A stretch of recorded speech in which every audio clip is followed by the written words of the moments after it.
We've all got people who we live for. We work hard for them today to provide them with a better tomorrow. One of the best ways to secure our loved one's future is to get insured. At Sun Life, we've made insurance easy to avail by bringing our products closer to you. Now, you can get insured via Lazada in just a few steps. Meet Sun Life Deals. Digital, easy, affordable life insurance. This is the Sun Life Armor Suite.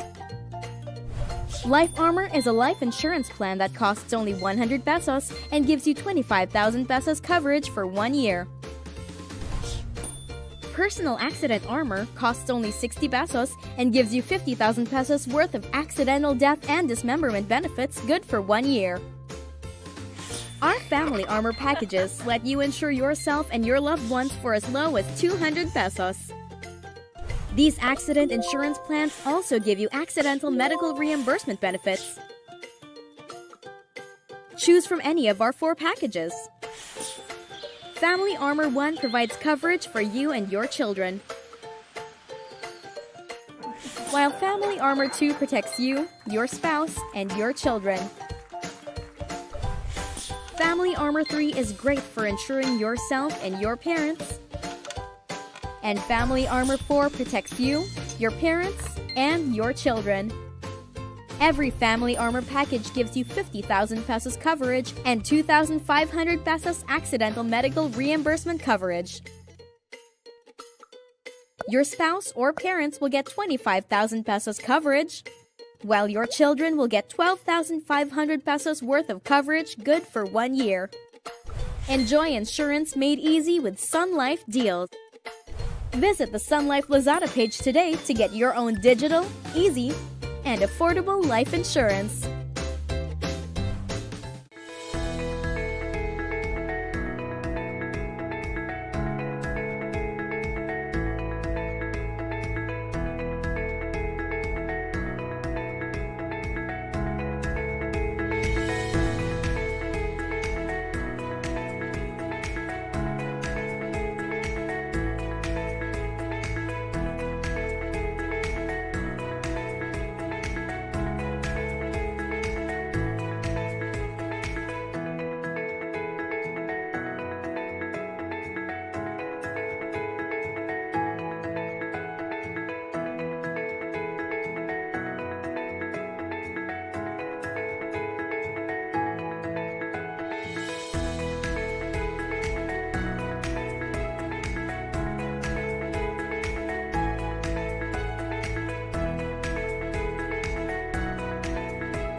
We've all got people who we live for. We work hard for them today to provide them with a better tomorrow. One of the best ways to secure our loved one's future is to get insured. At Sun Life, we've made insurance easy to avail by bringing our products closer to you. Now, you can get insured via Lazada in just a few steps. Meet Sun Life Deals. Digital, easy, affordable life insurance. This is the Sun Life Armor Suite. Life Armor is a life insurance plan that costs only 100 pesos and gives you 25,000 pesos coverage for 1 year. Personal Accident Armor costs only 60 pesos and gives you 50,000 pesos worth of accidental death and dismemberment benefits good for 1 year. Our Family Armor packages let you insure yourself and your loved ones for as low as 200 pesos. These accident insurance plans also give you accidental medical reimbursement benefits. Choose from any of our 4 packages. Family Armor 1 provides coverage for you and your children, while Family Armor 2 protects you, your spouse, and your children. Family Armor 3 is great for insuring yourself and your parents. And Family Armor 4 protects you, your parents, and your children. Every Family Armor package gives you 50,000 pesos coverage and 2,500 pesos accidental medical reimbursement coverage. Your spouse or parents will get 25,000 pesos coverage, while your children will get 12,500 pesos worth of coverage good for 1 year. Enjoy insurance made easy with Sun Life Deals. Visit the Sun Life Lazada page today to get your own digital, easy, and affordable life insurance.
We've all got people who we live for.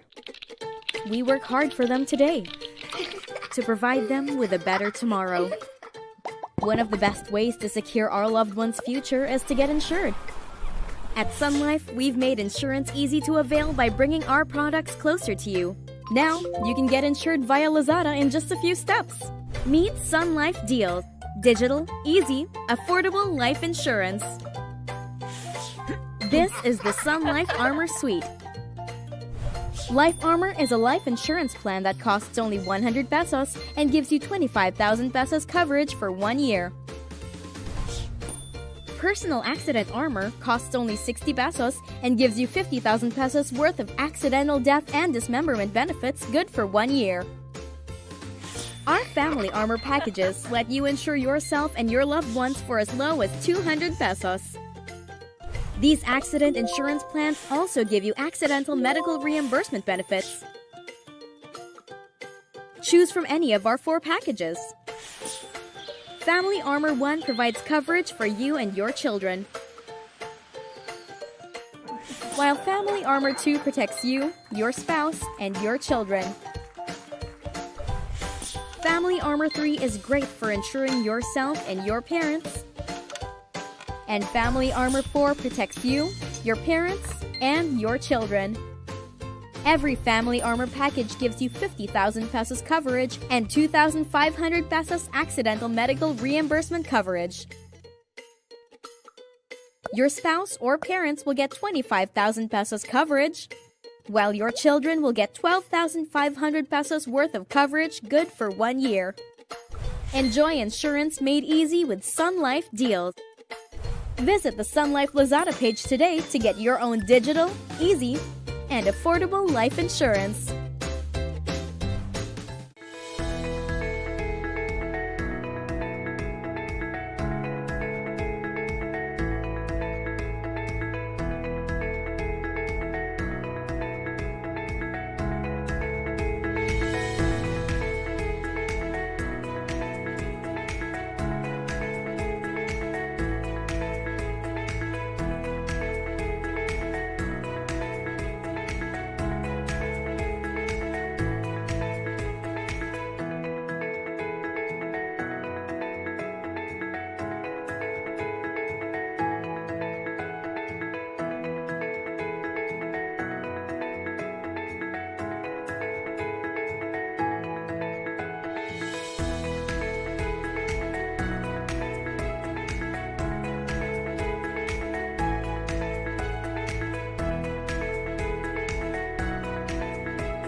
We've all got people who we live for.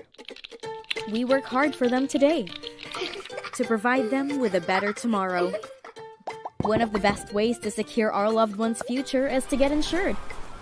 At Sun Life, we've made insurance easy to avail by bringing our products closer to you. Now, you can get insured via Lazada in just a few steps. Meet Sun Life Deals. Digital, easy, affordable life insurance. This is the Sun Life Armor Suite. Life Armor is a life insurance plan that costs only 100 pesos and gives you 25,000 pesos coverage for 1 year. Personal Accident Armor costs only 60 pesos and gives you 50,000 pesos worth of accidental death and dismemberment benefits good for 1 year. Our Family Armor packages let you insure yourself and your loved ones for as low as 200 pesos. These accident insurance plans also give you accidental medical reimbursement benefits. Choose from any of our 4 packages. Family Armor 1 provides coverage for you and your children,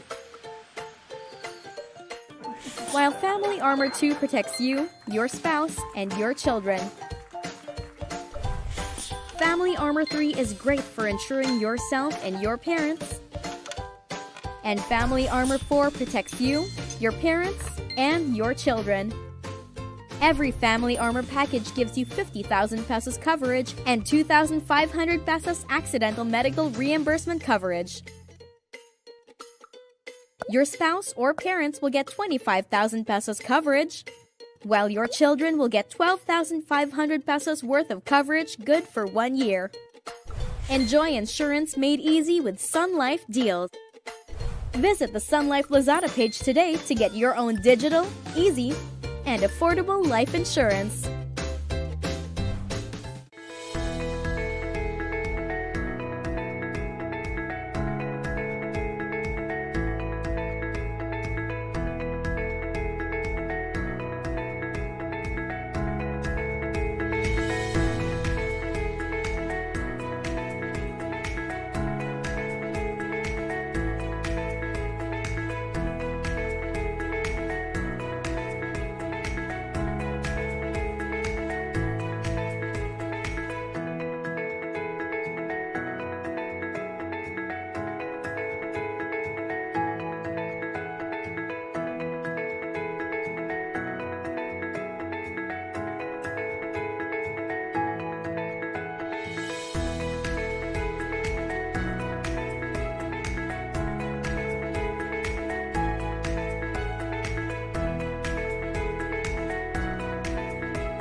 We've all got people who we live for. We work hard for them today to provide them with a better tomorrow. One of the best ways to secure our loved one's future is to get insured. At Sun Life, we've made insurance easy to avail by bringing our products closer to you. Now, you can get insured via Lazada in just a few steps. Meet Sun Life Deals. Digital, easy, affordable life insurance. This is the Sun Life Armor Suite. Life Armor is a life insurance plan that costs only 100 pesos and gives you 25,000 pesos coverage for 1 year. Personal Accident Armor costs only 60 pesos and gives you 50,000 pesos worth of accidental death and dismemberment benefits good for 1 year. Our Family Armor packages let you insure yourself and your loved ones for as low as 200 pesos. These accident insurance plans also give you accidental medical reimbursement benefits. Choose from any of our 4 packages. Family Armor 1 provides coverage for you and your children, while Family Armor 2 protects you, your spouse, and your children. Family Armor 3 is great for insuring yourself and your parents. And Family Armor 4 protects you, your parents, and your children. Every Family Armor package gives you 50,000 pesos coverage and 2,500 pesos accidental medical reimbursement coverage. Your spouse or parents will get 25,000 pesos coverage, while your children will get 12,500 pesos worth of coverage good for 1 year. Enjoy insurance made easy with Sun Life Deals. Visit the Sun Life Lazada page today to get your own digital, easy, and affordable life insurance.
We've all got people who we live for. We work hard for them today to provide them with a better tomorrow.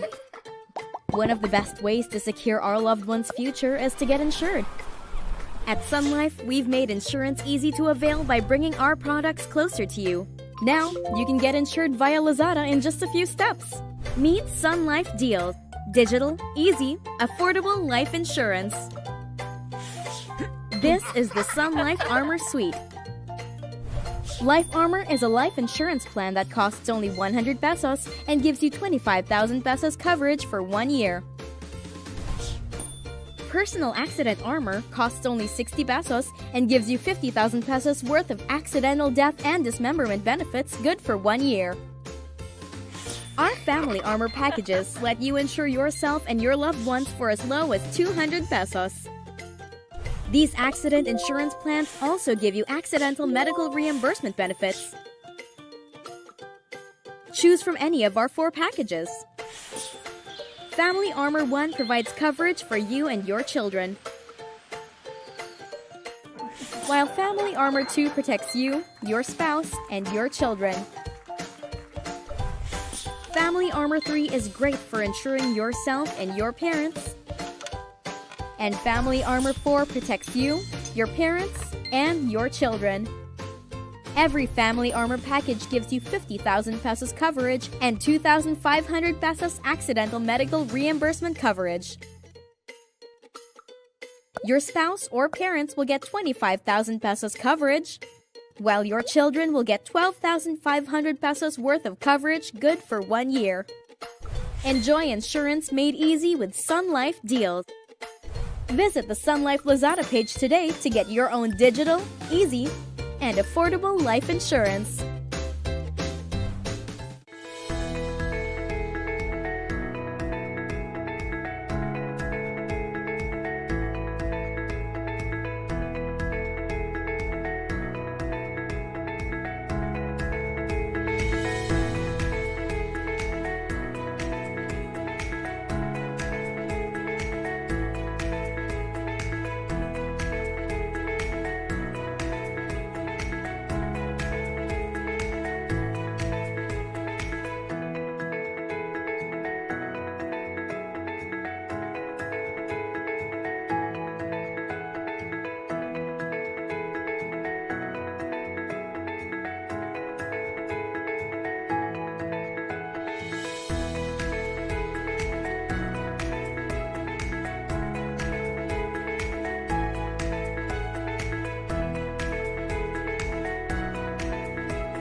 We've all got people who we live for. We work hard for them today to provide them with a better tomorrow. One of the best ways to secure our loved one's future is to get insured.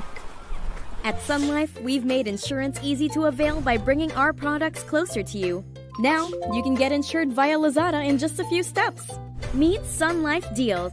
Digital, easy, affordable life insurance. This is the Sun Life Armor Suite. Life Armor is a life insurance plan that costs only 100 pesos and gives you 25,000 pesos coverage for 1 year. Personal Accident Armor costs only 60 pesos and gives you 50,000 pesos worth of accidental death and dismemberment benefits good for 1 year. Our Family Armor packages let you insure yourself and your loved ones for as low as 200 pesos. These accident insurance plans also give you accidental medical reimbursement benefits. Choose from any of our 4 packages. Family Armor 1 provides coverage for you and your children, while Family Armor 2 protects you, your spouse, and your children. Family Armor 3 is great for insuring yourself and your parents. And Family Armor 4 protects you, your parents, and your children. Every Family Armor package gives you 50,000 pesos coverage and 2,500 pesos accidental medical reimbursement coverage. Your spouse or parents will get 25,000 pesos coverage, while your children will get 12,500 pesos worth of coverage good for 1 year. Enjoy insurance made easy with Sun Life Deals. Visit the Sun Life Lazada page today to get your own digital, easy, and affordable life insurance.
We've all got people who we live for.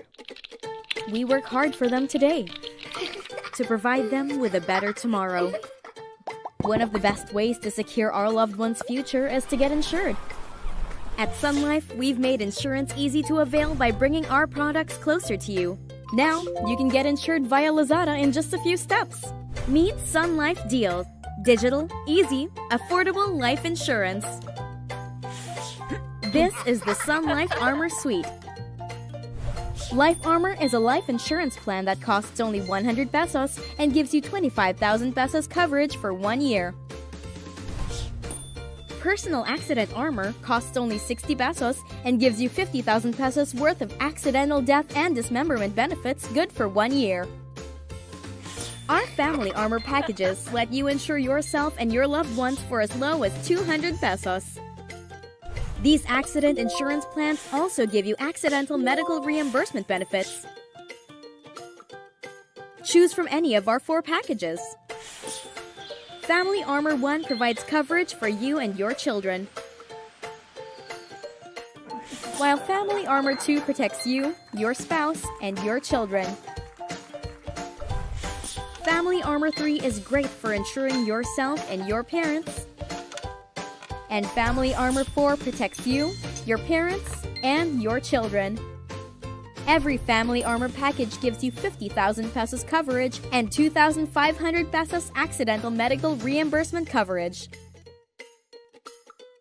Your spouse or parents will get 25,000 pesos coverage, while your children will get 12,500 pesos worth of coverage good for 1 year. Enjoy insurance made easy with Sun Life Deals. Visit the Sun Life Lazada page today to get your own digital, easy, and affordable life insurance.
We've all got people who we live for.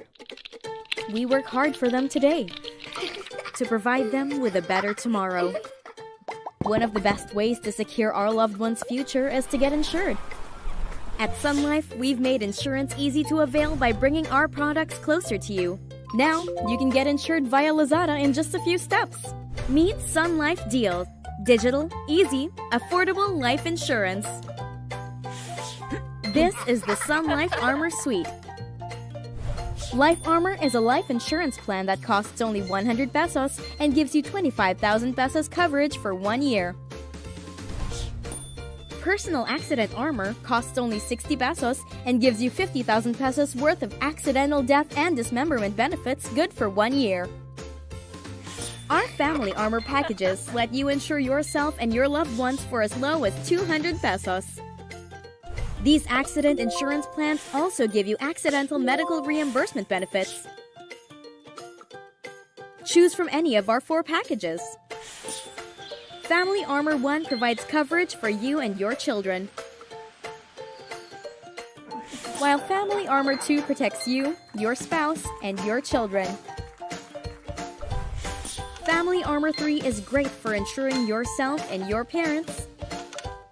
And Family Armor 4 protects you, your parents, and your children.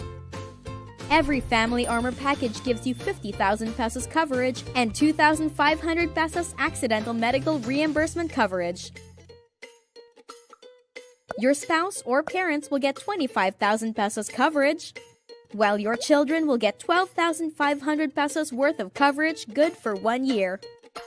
Enjoy insurance made easy with Sun Life Deals. Visit the Sun Life Lazada page today to get your own digital, easy, and affordable life insurance.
We've all got people who we live for. We work hard for them today to provide them with a better tomorrow. One of the best ways to secure our loved one's future is to get insured. At Sun Life, we've made insurance easy to avail by bringing our products closer to you. Now, you can get insured via Lazada in just a few steps. Meet Sun Life Deals. Digital, easy, affordable life insurance. This is the Sun Life Armor Suite.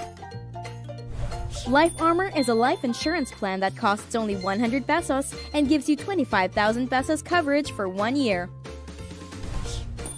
Personal Accident Armor costs only 60 pesos and gives you 50,000 pesos worth of accidental death and dismemberment benefits good for 1 year. Our Family Armor packages let you insure yourself and your loved ones for as low as 200 pesos. These accident insurance plans also give you accidental medical reimbursement benefits. Choose from any of our 4 packages. Family Armor 1 provides coverage for you and your children, while Family Armor 2 protects you, your spouse, and your children. Family Armor 3 is great for insuring yourself and your parents. And Family Armor 4 protects you, your parents, and your children. Every Family Armor package gives you 50,000 pesos coverage and 2,500 pesos accidental medical reimbursement coverage. Your spouse or parents will get 25,000 pesos coverage, while your children will get 12,500 pesos worth of coverage good for 1 year. Enjoy insurance made easy with Sun Life Deals. Visit the Sun Life Lazada page today to get your own digital, easy, and affordable life insurance.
We've all got people who we live for.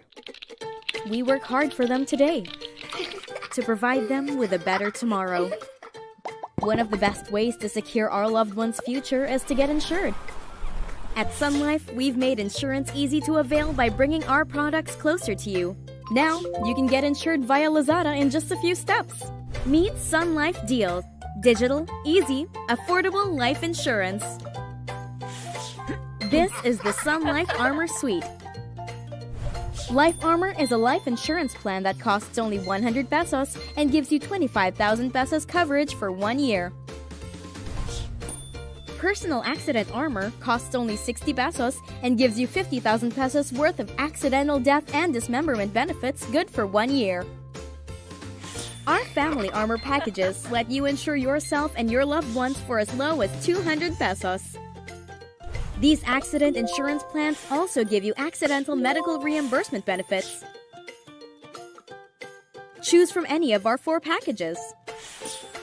Family Armor 1 provides coverage for you and your children, while Family Armor 2 protects you, your spouse, and your children. Family Armor 3 is great for insuring yourself and your parents. And Family Armor 4 protects you, your parents, and your children. Every Family Armor package gives you 50,000 pesos coverage and 2,500 pesos accidental medical reimbursement coverage. Your spouse or parents will get 25,000 pesos coverage, while your children will get 12,500 pesos worth of coverage good for 1 year. Enjoy insurance made easy with Sun Life Deals. Visit the Sun Life Lazada page today to get your own digital, easy, and affordable life insurance.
Good afternoon, everyone, and welcome to the Partner for Business Track. This is the business track of the Sun Talks virtual conference being brought to you by Sun Life Philippines. My name is RJ Ledesma, and I am very, very honored to be your host and also a speaker for this afternoon. I am looking forward to hearing from our brilliant speakers for today, and also hoping to share some of my own experiences as an entrepreneur myself. Now, we all know that businesses were all highly affected by this pandemic, from budding aspiring entrepreneurs to even the most seasoned business owners. But mga kaibigan, please, chin up. There is a way to put everything back on track. We can all bounce back, and that is what we will learn here today. Allow me to give you an overview of our comprehensive program today. In track 1, we will learn about how businesses can recover after the lockdown. In our second track, we will cover family businesses and how they can survive in these truly unusual circumstances. Finally, in track 3, we will discover the support groups or communities where entrepreneurs can connect with one another and listen to an actual entrepreneur's testimonial during this period of the pandemic. And finally, we close off with a panel discussion with our brilliant speakers here today. And with that, let's proceed. Let's open with a talk about future-proofing your business and personal goals. Mga kaibigan, please welcome the President of Sun Life of Canada, Philippines Incorporated. A round of applause, please, for Mr. Alex Narciso. Sir Alex, good morning, good afternoon. Good afternoon, RJ. Maraming salamat sa introduction. To all of you, good afternoon and welcome to our session this afternoon entitled Future-Proof Your Business and Personal Goals. This session is part of a series of sessions which we are holding to celebrate Financial Independence Month this June. This particular session is targeted to entrepreneurs and business owners, which I believe most, if not all of you in the audience are. Whether you are a newbie entrepreneur or a seasoned businessman, we are very happy to have you with us today. We at Sun Life recognize the important role you play in our economy, and we would like to thank you for the various benefits you bring, like adding to our national income, generating employment, and introducing innovations. But we also know that such important role comes with several challenges.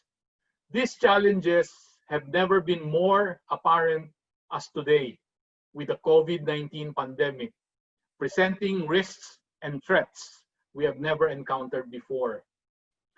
As you strive to adjust to social distancing, to digital and online everything, to low-touch interactions, which are some of the features of the new way of doing things, you may be asking yourself the following questions.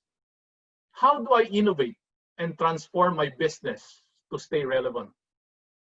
What opportunities are out there that I can capitalize on? How can I manage my cash flows and stay liquid?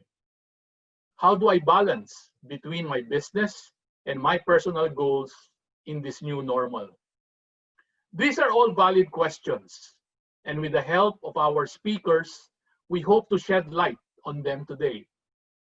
At Sun Life, financial education is one of our core advocacies. And now more than ever, we feel that financial education is even more relevant as business owners like yourselves ride the wave of the current situation. Beyond financial education, we would also like to help you protect your business through the various solutions and services that we offer. For instance, life insurance can be a cost-effective financial solution to ensure business continuity by protecting the key people in your business while also protecting your family's interests. Life insurance can also allow you to diversify your assets, have a ready source of emergency funds, help you preserve your wealth, pay for your estate tax, and even ensure a smooth transfer to your legacy to the next generation.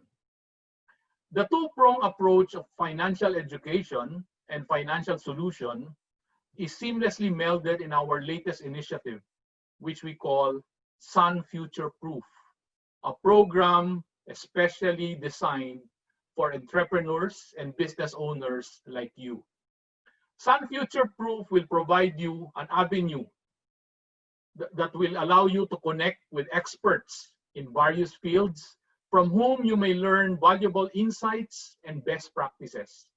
It will also empower you to create a financial plan that will future-proof your business with the help of a Sun Life advisor who has been equipped with the skills necessary in handling your particular concerns, not just in terms of your business goals, but also your personal aspirations. In fact, Sun Life offers a specialized program on family business and wealth advocacy, advisory, a first in the local insurance industry.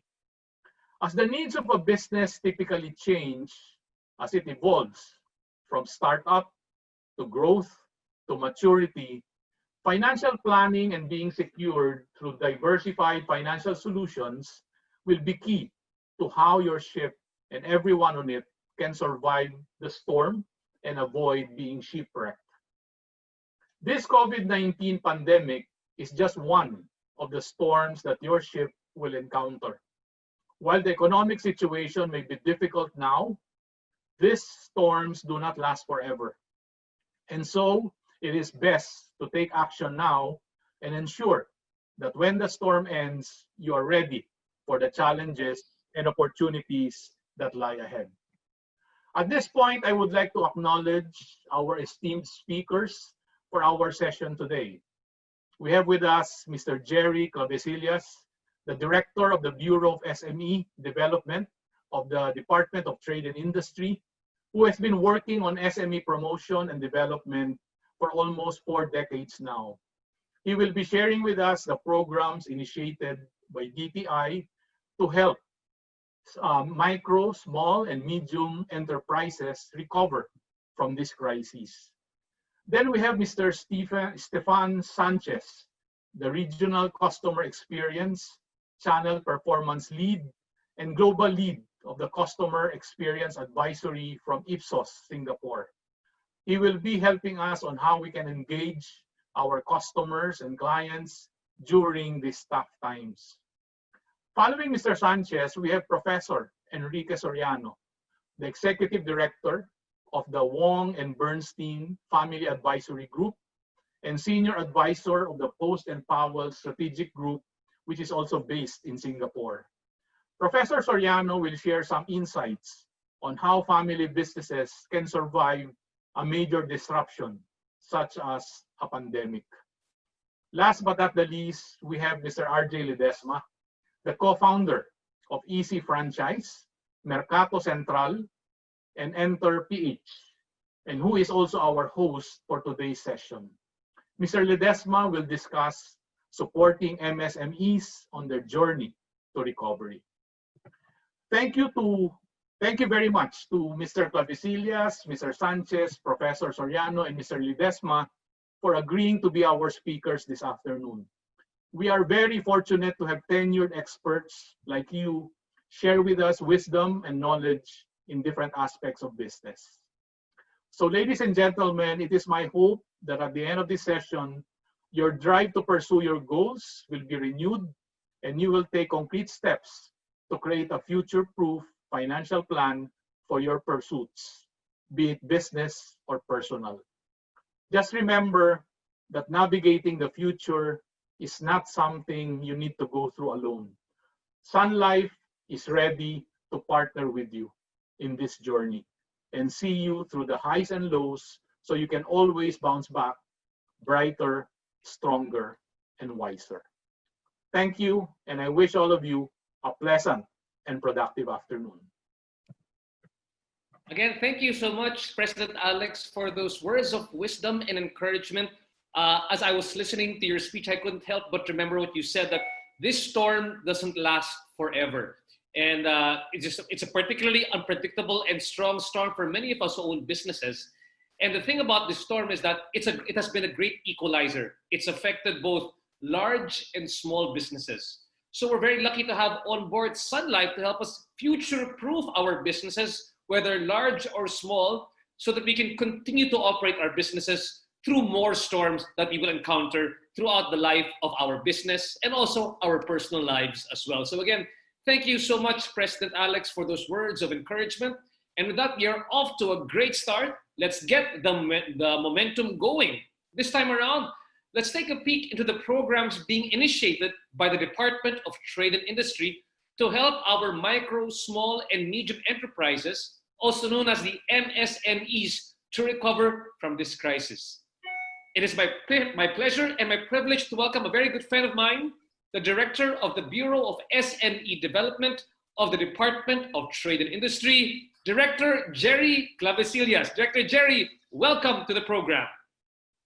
Thank you very much, RJ, and thank you also to Mr. Alex Narciso, the President of Sun Life, and good afternoon to my fellow resource persons. And let me start first of all by congratulating Sun Life for mounting this initiative.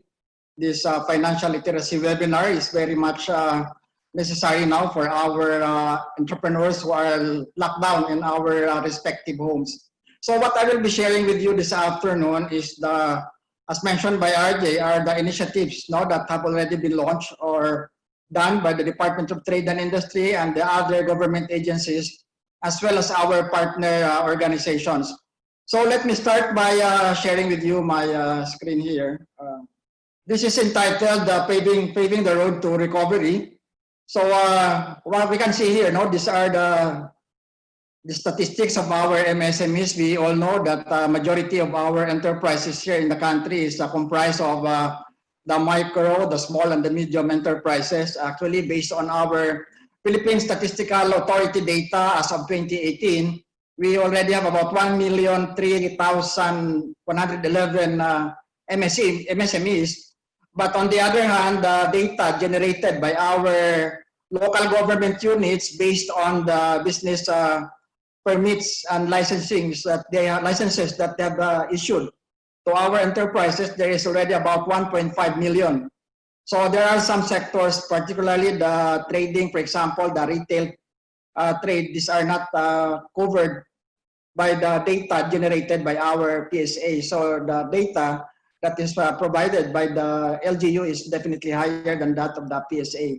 So now let me go straight to the initiatives that are being undertaken now, not only by the Department of Trade and Industry, but as I have mentioned, other also related government agencies, as well as our private sector.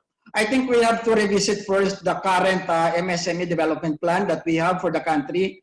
That is the development plan of this incumbent administration for the year 2017 to 2022, wherein we are aiming that we will be having a globally competitive MSMEs that are regionally integrated, resilient, sustainable, and innovative, thereby performing as key drivers of inclusive Philippine economic growth. Unfortunately, this lockdown, or rather this pandemic happened. So there are some, what we call these challenges now that are being faced by our MSMEs. But on the other hand, if we have to consider what are these strategic goals that are embodied in our current MSME development plan, we can say that these are still very much relevant to the needs now of our MSMEs. So we have 5 strategic goals concurrently under our MSME development plan. And the number 1 there is the business climate, followed by the access to finance. Then we have the management and labor capacities, and then we have the technology and innovation, and then finally the access to market. For the business climate, we can say that this refers actually to the government regulations pertaining to making favorable the doing business in the country. So when we are faced by this pandemic, starting on day 1 of our lockdown, there has been certain constraints already being faced by our enterprises, particularly those which are prohibited or restricted to continue their operation. So what happened actually after that was that our government, particularly the Department of Trade and Industry, issued various circulars that more or less as a lessen the challenges that are faced by these enterprises, which are otherwise not allowed to operate. So there were certain circulars that were issued, and the purpose of these circulars or the advisories, not only by DTI, but even by the other related agencies of government, is to see to it that products and services continuously flow to the market so that our population will still be able to get those products and services that are otherwise not available simply because of the restrictions imposed by the government. So this only shows here that our government is very much responsive to the needs of our enterprises, seeing that there are a lot of our MSMEs, as we have mentioned, more than 75%, no, based on our survey of these enterprises were not really allowed because only those which are considered essential, particularly the food and the other health-related products, were allowed to continuously operate, but even on a limited basis only. So with that, we have seen here various issuances that more or less has facilitated also the continuous flow of these products and services. So what we are seeing here is that our government continues to become responsive to the requirements of our business community. So it's not only the DTI, as you can see here in the logo, we have here the other government agencies likewise. We have particularly the Department of Finance, which has issued also some tariff-related incentives to our, or fiscal-related incentives to our MSMEs. We also have the Department of Labor and Employment that immediately responded to the needs of our MSMEs, particularly as far as their workers is concerned, because we all know that 60% of the total employment generation in the country is by our MSMEs. So this is a problem for those especially which have not been allowed to operate because they have no income to pay for the salaries and wages of their workers. So our Department of Labor responded to that immediately by providing these subsidies to the workers which otherwise were not allowed to work. At the same time, were not able to get their salaries from their respective companies. We also have of course, under the Department of Finance, we have also, together with the Department of Finance rather, we have the security, the SSS, that also provided, no, in addition to what has been provided by the DOLE, they also provided small business wage subsidy, in addition to those which have not been catered to by the DOLE because the resources of government has been limited, no? Starting from day one that we provided the so-called social amelioration funds. So there are other proposed initial incentives that will be given to our enterprises once the quarantine has been lifted, and when they go back to normal, there are some readily available interventions now that will be made or that will be made available to our enterprises. So this is coming primarily from the Bureau of Internal Revenue, which also gives some kind of a moratorium for our enterprises in terms of payment of their taxes to the government. So these are the things that are also being done by government, and that is as far as the business climate is concerned, because definitely we still want to see to it that there is this continued improvement in the business climate, even if we are encountering these challenges brought about by this pandemic. Then followed by the other one is the finance aspect, and our MSME development plan aims to have an improvement in terms of access by our MSMEs to financial facilities. So what actually has happened during while we are still in the lockdown or quarantine period, there has been some interventions given already by some of our financial institutions, particularly the DTI Small Business Corporation has also packaged this so-called Enterprise Rehabilitation Fund that was intended to rehabilitate those enterprises that have been affected by the lockdown and were not able to continuously operate. So the SB Corporation offered some kind of financial intervention for them, that once they get back to normal after the lifting of the quarantine, they can avail of these facilities. Also, we have this technical assistance being given also to the micro enterprises for those which have not been able to operate, and for those actually which are no longer be able to operate continuously because of certain changes in the business landscape. So there is now this technical assistance also by the DTI that provides, aside from training, a livelihood kit for those who intend to start something as part of their livelihood activity, particularly for those who really run out of business during this quarantine period. So that is for the access to finance. So first, we have the environment that we have to be concerned about, followed by the financial access to for our MSMEs. Then the third is the management and labor capacity enhancement. In the past, our capacity building is only focused toward our micro, small, and medium entrepreneurs.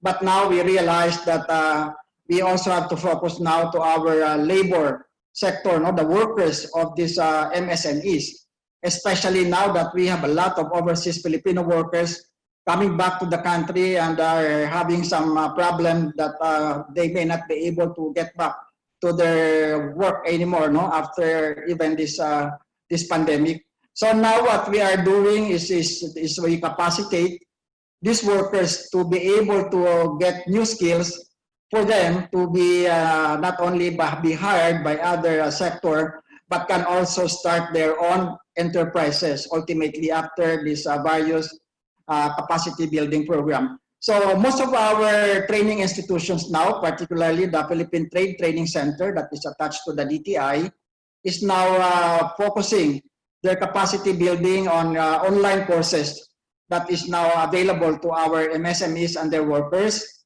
And then we also now have this recent advocacy by the Department of Trade and Industry, wherein we are advocating the digitization of our MSMEs, because we noticed that during the quarantine period, most of those sectors that were not allowed to operate actually resorted to online selling. So while they are not open, the brick and mortar establishments are closed, but at the same time that they are closed, they are continuously producing products and providing services, but this being done online. So we realized the opportunity there brought about also by this crisis, and this also gives birth to a new opportunity.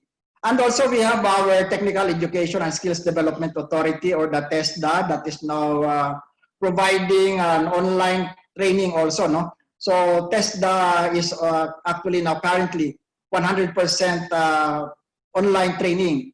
So this is now focused to our workers who are back to the country but has some kind of a challenge to going back to where they were working before. So TESDA now focuses its training program on reskilling our workers. And then now the fourth is the access to technology and innovation. We have several interventions that are also geared towards improving the technology and innovation initiatives of our enterprises. Particularly for the DTI, we have the so-called shared service facilities. So this is a common service facility for our micro enterprises, particularly in the rural areas, which do not have the opportunity to buy the equipment necessary for their operation. So the department provided this facility for common use by this group of enterprises. However, during the quarantine period, most of their products are no longer saleable simply because of certain restrictions. Aside from the restrictions, our customers are kind of eclectic already, and they are kind of choosy as to what types of products that they are just going to buy. So what happened actually, our shared service facilities resorted to producing various personal protective equipment, and some of them even produce ethyl alcohol, and others are producing face shields and aerosol boxes. Until now, some of them are still producing these products because there is still demand, high demand for these products in their areas. So this is one way of shifting to another opportunity simply because of the lack of market for their previous products. Now they find another opportunity that their enterprises can focus on. So this is the fourth area now that we are still heavily focusing our intervention as far as developing our MSMEs is concerned. And then the last item, the last area rather, is our access to market. Definitely, this pandemic has really brought a very negative impact to the marketability of our products and services. With all of the airline companies closed, logistics are also closed. So our marketing interventions, activities have been also put to a halt. So what happened actually while we are still in the quarantine period, most of our marketing interventions, particularly the trade fairs of the department, were still done, but it was already a different platform. So it was already a digital market or national, the digital trade fairs that are being done now by our regional offices as well as the national agencies. In fact, there is a regular bagsakan activity that's happening here at the DTI head office. So this is to give chance to our MSMEs to still be able to market their products even if market is still closed at this time. Also, we have the so-called Descuento Caravan or the rolling stores, wherein in partnership with the other agencies like the Department of Agriculture, the local government units, products of our MSMEs have been brought to the communities themselves. So these are no longer just the regular market stores selling the regular products, but now they are being brought to where the population or where the people are located, especially for those areas which have been put into a lockdown. So this is an opportunity for all of our MSMEs now that we are seeing. While there are challenges, on the other hand, there are these opportunities now. So it's not only the Department of Trade and Industry that is providing interventions to our MSMEs, because even our private sector partners are also heavily providing interventions, particularly the financial institutions. We also have our close advocate of entrepreneurship development, the Philippine Center for Entrepreneurship, and their advisor, Joey Concepcion, that has been doing the Kapatid Mentor Me online now. This is a capacity building for our micro entrepreneurs, which used to be done for only for 20 participants for every 2 months. But now, with all of these changes in the different the way we provide the interventions to our MSMEs, we are seeing that we are able to reach more. We have just finished the initial conduct of our Mentor Me online, and instead of just 20 participants per batch, they were able to accommodate about 40 micro entrepreneurs at one time. So this is now another opportunity. We are reaching more and reaching far because of the digital platform. And we also have various partners in the digital sector, like this Easy Builder that provides a free website development for our MSMEs who do not have web presence yet. So these are now the things that we are seeing are getting momentum from our providers as well as other enablers, so that our MSMEs can continuously be equipped to become more responsive and more attuned to the needs of the times. So what we are saying here is that the dimensions or the areas that our government is doing for our MSMEs are still the same, but of course, with a different focus or emphasis. As I have been saying, in terms of the enabling environment, we are seeing here that for the business climate, it is necessary that we will be looking at the policies now of government on how to continuously facilitate these new ways of doing business. So we have just seen how our legislative branch, both Congress and Senate, are already deliberating on various bills on how to facilitate doing business easily in the country, considering the situation now. And the second, for the access to finance, also, we are seeing here that various financial institutions are also geared toward providing more relaxed and more accessible financial facilities for our MSMEs. And then for the management and labor capacities, what we are seeing here is that we are now enhancing our capacity building through the digital platform, that before it was kind of difficult, no, for our entrepreneurs to participate in these capacity building programs because most of them do not have time, including their workers. But now, especially during the lockdown, everyone has the time to attend online webinars, including this one now that we are conducting. So this is really a very good opportunity for everybody to equip and capacitate themselves while preparing for the normalization of our situation. And then for the technology and innovation, we are seeing here the need for a more up-to-date and state-of-the-art technology that will really address the requirements of our MSMEs to become more conform to the requirements of the market. So in terms of innovation, as I've been saying, this is now the digitization of their operation. So from producing to selling, everything has to be done, digital way. So even paying, even in our transportation facilities now or services, we are required to pay online. So these are the things now that has really made some kind of a drastic change now for our MSMEs. And finally, of course, access to market. We are also looking at the demands now of our population that are now geared toward also securing the health condition of everybody. So there are some products and services perhaps that may find it difficult to bounce back, but of course, again, on the other hand, there are also opportunities for new products and services. So in short, these are the things now that is being prepared by our government agencies as well as our private sector partners that will definitely equip and enhance our MSMEs once everything has normalizes. So may I end now my presentation here, and if you have some questions later on, you can just access the DTI through this website.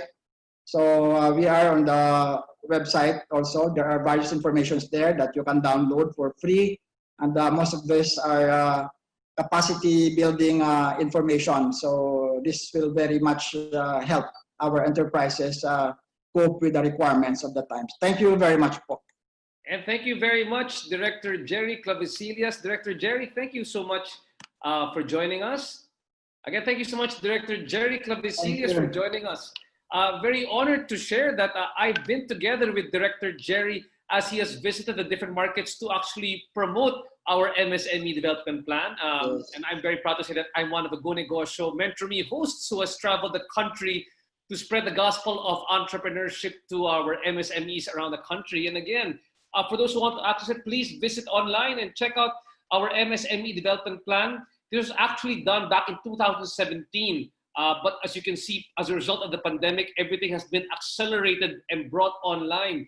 So if you need more help in the following areas, improved business climate, improved access to finance, enhanced management and labor capacities, improved access to technology and innovation, and improved access to the market, please get in touch with our good friends from the DTI. Director Jerry won't leave us right now. He will join us later on for our panel discussion. I'm sure many of you are interested, just like I am, to find out more about what are the different loan facilities that MSMEs can access during this crisis so we can all bounce back and get started again with our businesses. So again, thank you so much, Director Jerry Clavesillas. Now moving on, our next talk is one about engaging customers during these tough times. Shedding light on this topic is the Regional Customer Experience Channel Performance Lead and Global Lead of CX Advisory of Ipsos Singapore. Ladies and gentlemen, please welcome Mr. Stefan Sanchez. Stefan, welcome to the show. Hey, thanks a lot for welcoming me and for inviting me today. I'm going to share my screen now, so please just bear with me a few seconds.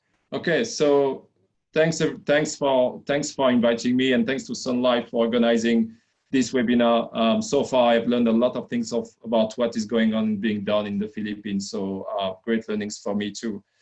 So the next few minutes, I'm going to talk about basically why customer experience still matters amid COVID-19 and social distancing. So at Ipsos, we have basically gathered a lot of insight and information about what is going on in the world, what some of the brands and companies have been doing to try to, I would say, cope with the harsh situation, both from a social, but also economic standpoint. And also, of course, what you as a company can do during this current time to really stay close to your customer, ensure that you both support them, but also you get ready from a business perspective for what will be next after this crisis. So the three areas I'm going to cover today, one is about the world, so what we have learned and some of the good learning that we have basically captured in some of the country. Second one is about brands and companies. So what some of the brands and companies have been doing. So some of the learning that we can share with you today. And the last one is about customers. So how do you stay close to your customer, ensure that you engage with them, and of course that you remain close to them to deliver the experience that they expect in this difficult time, reassure them, but also ensure that your business stay afloat and you are ready for what's coming next. So to start, basically, what we have really identified during the, I would say, the COVID-19 crisis is that there is, of course, a strong change in terms of how people behave, what they expect, what their needs are, and we all have been gone through that, I would say, as individuals. And one of the key things that really is interesting, or we all have identified, is that the changes are happening so fast on a daily basis. And basically, as a company, to adapt to that is extremely complicated. If you look from a purchase decision, for example, how people decide what they're going to purchase is not rational anymore. When people basically used to have a very much a routine on how do you do basically your grocery shopping on a weekly basis, the brands and the product you're going to buy, this is not happening anymore. So therefore, as a company, to ensure that, again, you keep your business afloat and you ensure that you are still the preferred choice when it comes to product and services, you need to be able to observe and understand what those changing behaviors are and react very quickly. So reacting will mean potentially the way you serve your customer, but it could be also how do you pivot very quickly, how you deliver your product, the type of product you're actually going to serve, but also how you deliver your service and the channels that you offer to your customers to actually access your services and products. And of course, finally, it's critical during this time where a lot of companies honestly are being really overwhelmed by this situation, and a lot of tension basically is being put on, whether it's their process, their system, their employees, of course. So it's really important that a company understand that whatever they have promised in terms of what they will deliver to customer in normal time, they still try to keep that alive, and they still try to deliver that as much as possible. So the first thing that's in terms of what we have learned, what was going on around the world during the COVID-19, one of the key learning is actually based on the research that our team in China has done. And I think it's very interesting because we all have been through that and we all are different phases. But if you look at what China, our team in China has found out is that there is 7 stages as individual or as consumer that we will all go through. So again, to go through that very quickly, the very first one, which is around, well, we start learning about COVID-19 and the fact that basically it's a pandemic and it's extremely dangerous. So we try to find information. The second phase is, well, we acknowledge the fact that, well, it's there and we need to start getting ready for it. So there's a preparation, starting to plan. We all have seen those images about people stockpiling and rushing to supermarket. And then the next phase is about adjustment, where people will start to put in place new routine. So what they used to do is not applicable anymore. So they start to basically adjust that.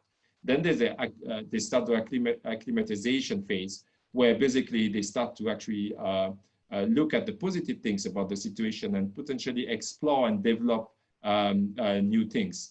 Then there is the endurance phase, which it's very much what I would say a lot of countries are in this region right now. And it's about, again, how we ensure that whatever we are doing and whatever we have started developing in terms of new interest, we deepen it and basically we start really becoming more into it. And the last two phases, which are basically where a lot of us are going into right now too, anticipation. So we know that the country and the market are going to start reopening. Some of them actually already reopened.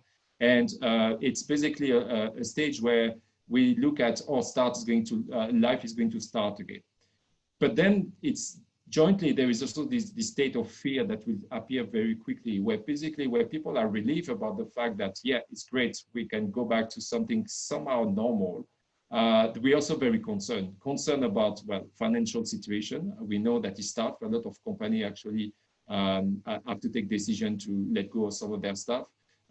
Economic consequences, a lot of companies are suffering a lot from a cash flow perspective, from a business perspective, and therefore it's extremely complicated for them to look at, well, how things are going to be in 6 months or 1 year time. Some of the, again, learning that are coming from our study in China, it's about the fact that it's actually impacting the society as a whole. So based on our research, basically, we know that 64% of people in China have acknowledged that, yes, COVID-19 actually impacted social values. And some of those social values are actually very interesting when you look at it, especially for and applicable to the Philippines. So the first one is about people are way more health conscious, and therefore they are more interested into looking after themselves and taking care of themselves. The second one is about people really looking for a more well-balanced life. So really wanting, they call it peaceful life in China, but really wanted to look at how can actually have more a more balanced life between work and family. And the last one, the top three, which is a more oriented family life, basically. So how can I spend more time with my family, knowing that a lot of us have been through the work from home situation. And the next one is, again, the speaker before me mentioned about it, is a lot of the way that people have been shopping and have been basically buying and trying to cope with the current situation has been to turn to online. And we know that, for example, if we look at the e-commerce sales in Philippines, the prediction was that by 2025, it should reach around 12 billion. But we know that in many markets right now, these numbers are going basically to be surpassed. So this is also another learning, is how as a company you can quickly turn to those digital channels, understand how you can leverage them, and based on your understanding of what your customer needs, basically quickly pivot to leveraging all the different platforms that are available for all companies of all size. And I will conclude this first part of what is going on around the world by something which is going through in where I'm sitting in Singapore, and something that the Prime Minister of Singapore said, which is basically that the Singapore economy, as many economies, basically are facing structural change. And that's really important because, and I would presume, sorry, that it's also happening in the Philippines, is that a lot of industry that are suffering now are going to change forever. A lot of jobs that where we used to have might disappear. People will need basically to find new skills and get trained to do new jobs. Some industry will probably disappear or will, like I said, change for good. So we need to be ready for that and ensure that those changes are actually look at it from a positive way. This is bringing basically new opportunities for everybody to really learn, but also develop new businesses that really can impact the society for good. So we have seen what is going on around the world and the opportunity that open to companies. The next part is all about basically how, as a company, as a brand, you can react and what you should be looking at to really try to ensure that you stay relevant when things start to get back to normal.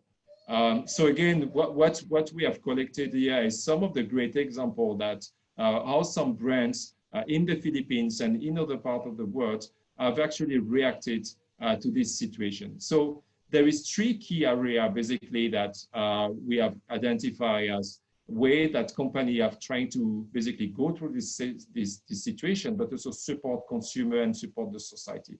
So the first one is showing that they actually care for their customers. So that's mean putting in place certain measures to really display that. So we have seen, for example, I was listening not long ago a great interview that was done by the president of Ayala Group, and everything they have been doing in the Philippines, whether supporting the employee by providing funds to ensure that they still have income to go through during this hard time. And that is typically what we would expect from entrepreneurs, from companies, to say that you need to support your client during this hard time and make sure that basically you reassure them about the fact that you are there for them. The second one is employee. I mean, we all as company, we rely heavily on the knowledge and the competency of our employees, and we need to make sure that we are there to support them. So like I said, again, I was mentioning Ayala Group, what they did, and there's a lot of other companies in the Philippines that have been doing that. And the last one is really about how do you support the community and showing that you are going to be there to bring good to the community. And again, we have seen a lot of great examples. I mean, I was reading some of the articles about how San Miguel Corporation basically turned some of their production line to produce hand sanitizer. Again, Ayala Group, who basically helped to turn in the Philippines the World Trade Center into a center to host COVID-19 patients, etc. So there's a lot of things that have been done, but how you as a company can bring basically some positive to the community. And that's extremely important, because we know again from our study that during this harsh period, during moments of crisis, the imprint that will create in your customer's mind will stay after the crisis. So people will remember that your company did something good, and this will encourage them basically to do more business with you moving forward. So I mentioned some of the examples. I won't go through all of them, but for example, we know in the Philippines, again, there is Ratex, who's a great example of how do they turn basically their production line to really help creating a prototype cushion that was delivered to some of the hospitals in the Philippines. I mentioned about, again, Ayala Group and the support fund to employees. And again, I also mentioned for the community, so some example like San Miguel Corporation, what they have done, Globe Philippines, Globe also, which basically have encouraged people to stay home and done a lot of initiatives, again, to support that. So a lot of great things that should be inspiring all of us to identify what can we and what should we do to help our customer, our community, and our employees. So this was basically the second part about focusing on companies and what they can do. The last part of what I wanted to talk to you today basically was really about how do you stay close to your customers and what as a brand you can do really to help your business to stay relevant. So we know that, for example, the way that people perceive how the new normal should be and what they will be open to do or not to do is still not well defined. So we have captured some great insights from around the region that again are very applicable to any market in Southeast Asia. But if you look at this number, for example, if you look at the fact that people are still very afraid of going back to any retail outlet, they're still afraid from a safety perspective. They feel concerned about it. So therefore, there is a need for reassurance. There is a need to engage customer and making sure that they know that you're putting everything in place for them to come back to your outlets. But there's also this concern about financial security, and therefore people being really more conscious and cautious about how they spend, what they're going to spend on. Therefore, again, ensuring your customer that basically you are ready, for example, to adapt the product and service that you are doing, but also to help them moving forward to potentially reinforce their financial situation and ensure that you are there to support them. So at Ipsos, we have done a lot of research and development, looking at basically how people behave in time of crisis and what are the key things that as a company you should really be focusing on. So we come out with 3 key areas that any company of any size can easily look at and try to put in place. The very first one is you need to be able to understand your customers. That doesn't mean that you need to put very sophisticated things in place, but it's more about really understanding what actually is influencing them in their decision-making process. Why would they choose your brand versus another brand during this difficult time? And also understanding what the current crisis, how is it impacting them as individuals? The second one is really about adapting. So adapting your services and your product, and basically being able to refocus your offering to meet those changing needs. So that may be about reallocating your resources and really understanding and focusing on what really matters right now to your consumer. And the last part is about anticipating. So when you have gone through this process of understanding and adapting, it's also about how you're going to be able to anticipate how moving forward in this new normal, your company will be able to provide, again, those new services and your product in a consistent way and to stay relevant by continuously adapting to this changing environment. So just to share some data again that we have captured at Ipsos, which is very interesting and very relevant to what was discussed before, is we have found that basically in this time of crisis, people are less open to forgive companies that actually make mistakes or make errors. And if you look at this chart where we have listed the different type of industry, you will quickly realize that if you are a neighborhood business or potentially a small or medium enterprise, you are basically, people will be open to forgive you if you make errors, if you make mistakes during this time.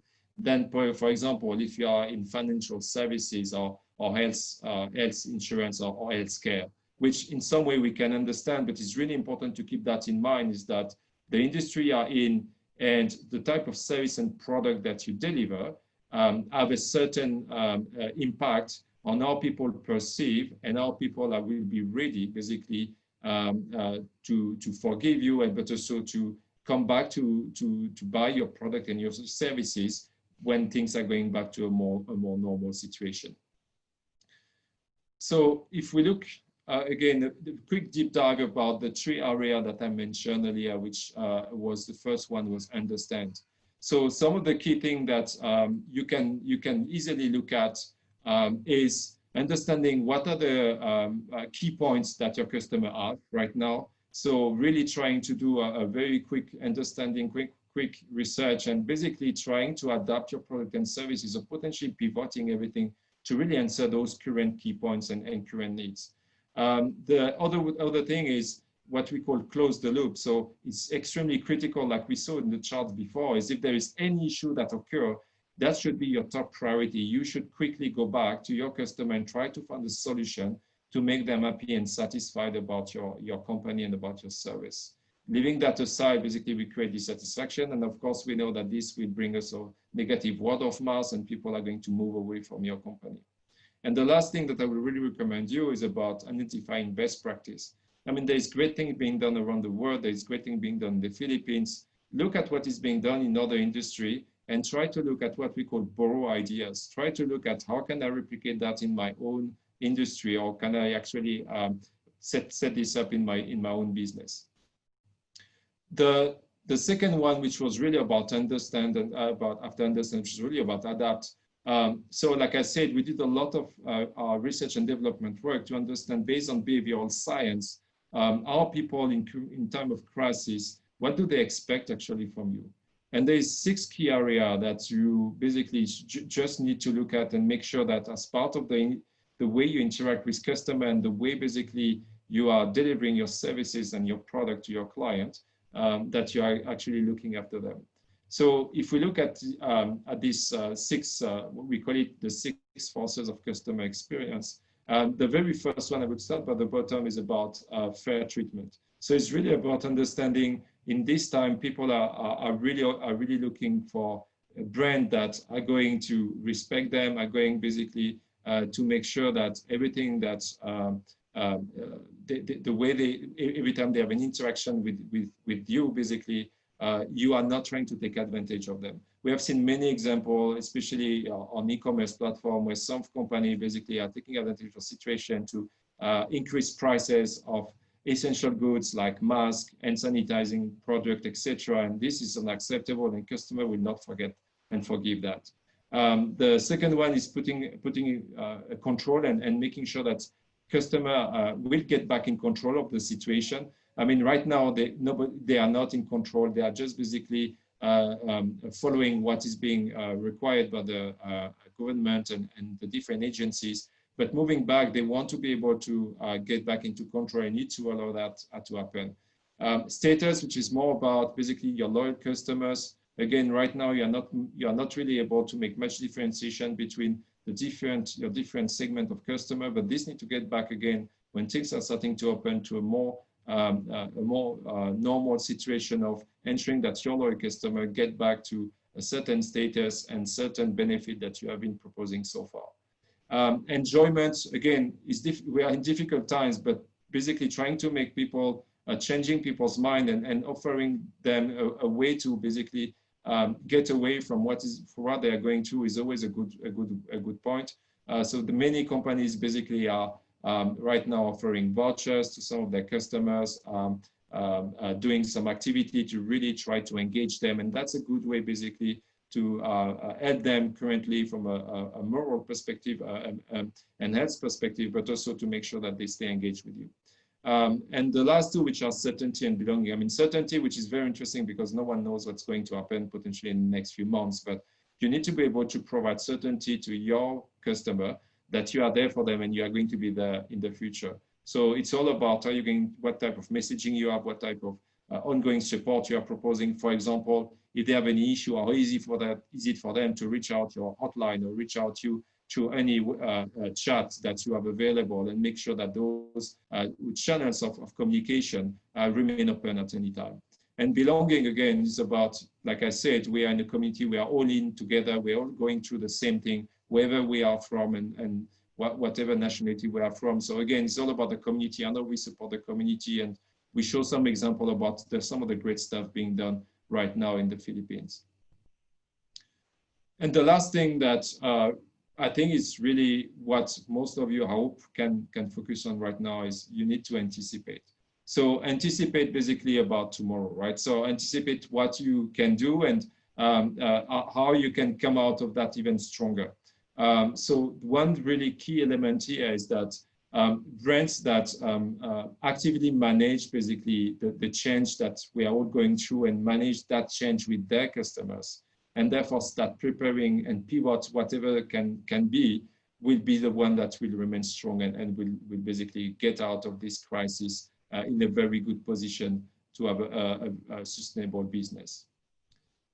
So in summary and to end my section, I would like just to remind you about some of the key points that we discussed today. So one of the first one is that it's time to change the game. It's time to pivot fast if needed. We gave the example of Ratex and how they pivoted basically from making a mattress and pillows to supporting the hospital in the Philippines. But there is a lot of things that you can do. You can adapt very fast, and it's about speed. So everything is based on how fast you can adapt and you can change the game. So be bold and do it.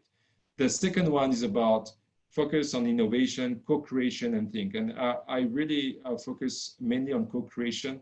You are not there by yourself.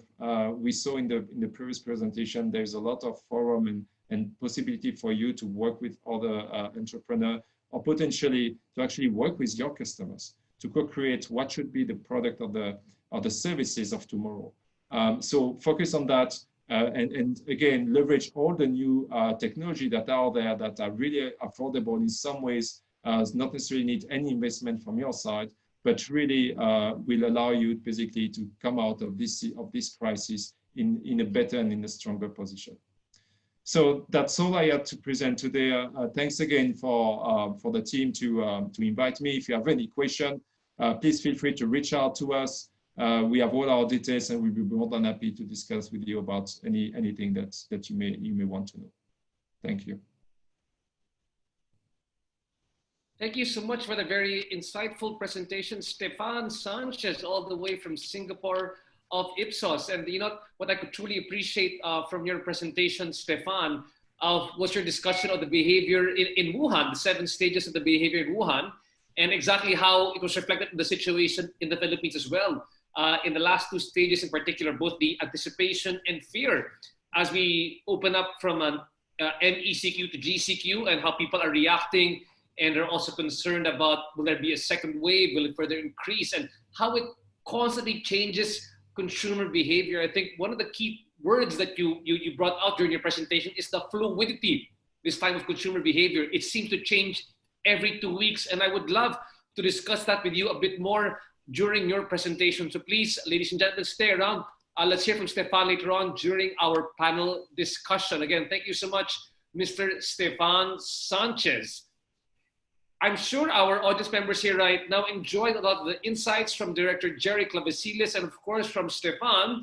And on that note, mga kaibigan, we highly encourage all of you to share your favorite quotes, tips, or lessons online via Facebook, Twitter, or Instagram. Please use the hashtag SunTalksVCon. Again, that's hashtag SunTalksVCon, and tag @SunLife. Again, tag @SunLife. With that, you may win a Garmin activity tracker or a Sun Life prosperity card in our raffle. We will announce the winner towards the end of the event and on Sun Life's Facebook page. Stephanie and Director Clavesillas will be back later on for our panel discussion. In the meantime, let's take a 30-minute break. Let's try to digest everything that we've learned here today and see how we can apply that in our own businesses. Please make sure to join us at our upcoming session as we shift our focus to family businesses, including leadership and succession planning amidst a pandemic. See you guys in a bit.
We've all got people who we live for. We work hard for them today to provide them with a better tomorrow. One of the best ways to secure our loved one's future is to get insured. At Sun Life, we've made insurance easy to avail by bringing our products closer to you. Now, you can get insured via Lazada in just a few steps. Meet Sun Life Deals. Digital, easy, affordable life insurance. This is the Sun Life Armor Suite. Life Armor is a life insurance plan that costs only 100 pesos and gives you 25,000 pesos coverage for 1 year. Personal Accident Armor costs only 60 pesos and gives you 50,000 pesos worth of accidental death and dismemberment benefits good for 1 year. Our Family Armor packages let you insure yourself and your loved ones for as low as 200 pesos. These accident insurance plans also give you accidental medical reimbursement benefits. Choose from any of our 4 packages. Family Armor 1 provides coverage for you and your children, while Family Armor 2 protects you, your spouse, and your children. Family Armor 3 is great for insuring yourself and your parents. And Family Armor 4 protects you, your parents, and your children. Every Family Armor package gives you 50,000 pesos coverage and 2,500 pesos accidental medical reimbursement coverage.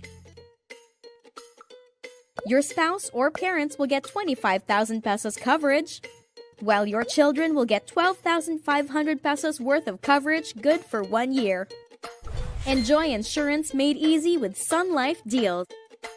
Visit the Sun Life Lazada page today to get your own digital, easy, and affordable life insurance.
We've all got people who we live for.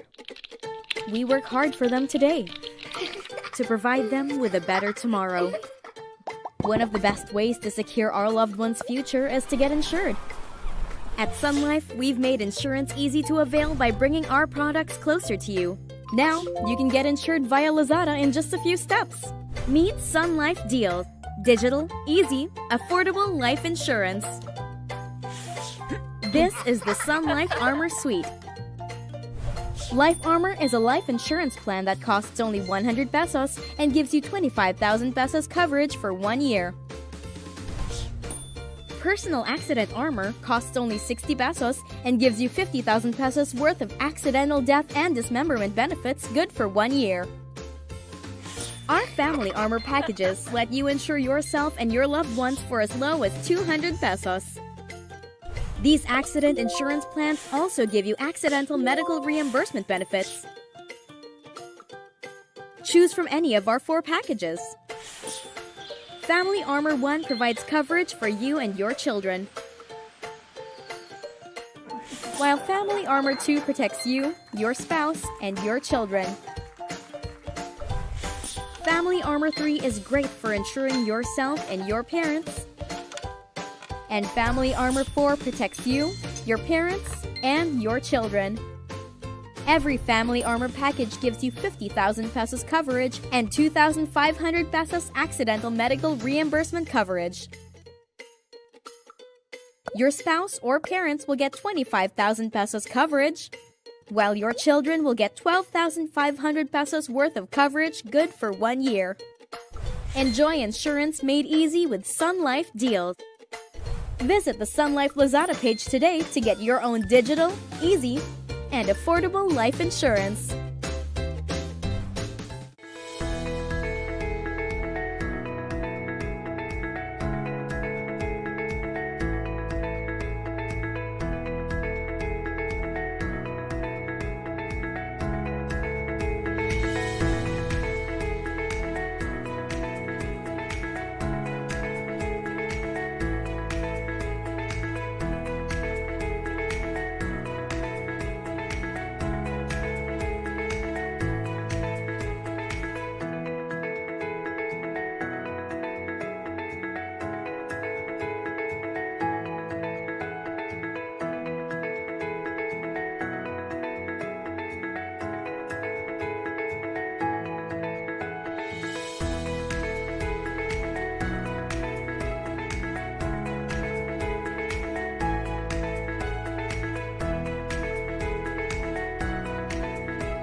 We've all got people who we live for. We work hard for them today to provide them with a better tomorrow. One of the best ways to secure our loved one's future is to get insured. At Sun Life, we've made insurance easy to avail by bringing our products closer to you. Now, you can get insured via Lazada in just a few steps. Meet Sun Life Deals. Digital, easy, affordable life insurance. This is the Sun Life Armor Suite. Life Armor is a life insurance plan that costs only 100 pesos and gives you 25,000 pesos coverage for 1 year.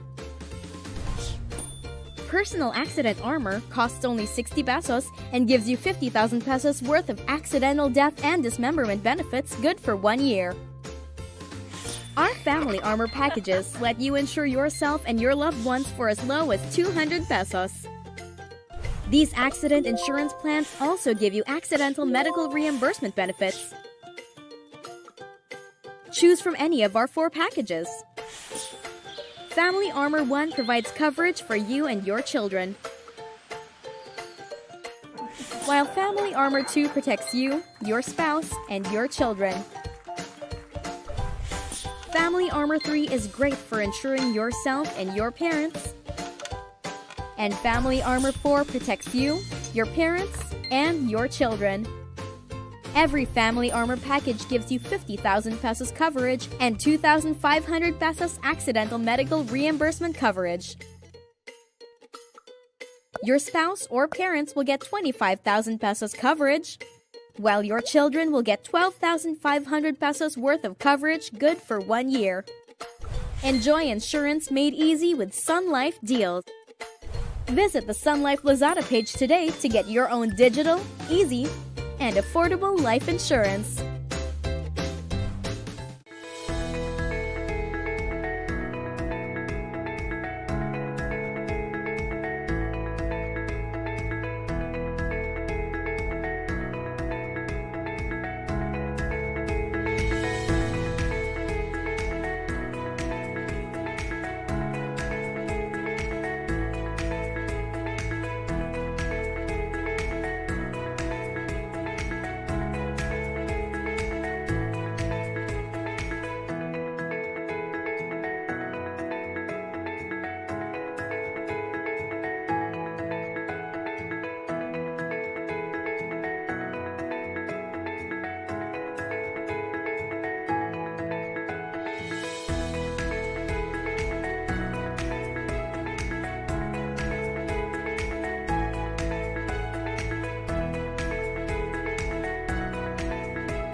We've all got people who we live for.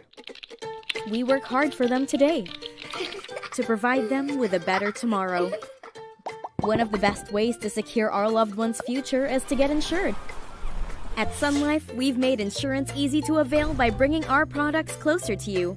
Now, you can get insured via Lazada in just a few steps. Meet Sun Life Deal. Digital, easy, affordable life insurance. This is the Sun Life Armor Suite.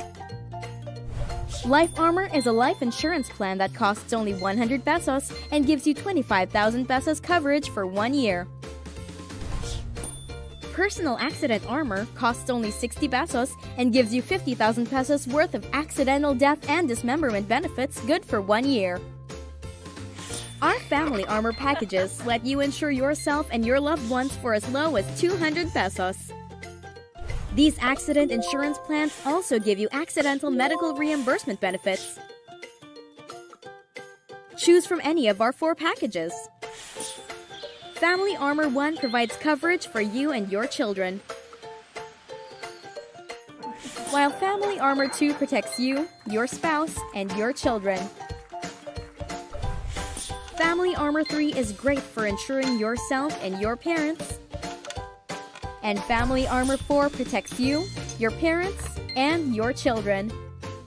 Every Family Armor package gives you 50,000 pesos coverage and 2,500 pesos accidental medical reimbursement coverage. Your spouse or parents will get 25,000 pesos coverage, while your children will get 12,500 pesos worth of coverage good for 1 year. Enjoy insurance made easy with Sun Life Deals. Visit the Sun Life Lazada page today to get your own digital, easy, and affordable life insurance.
We've all got people who we live for.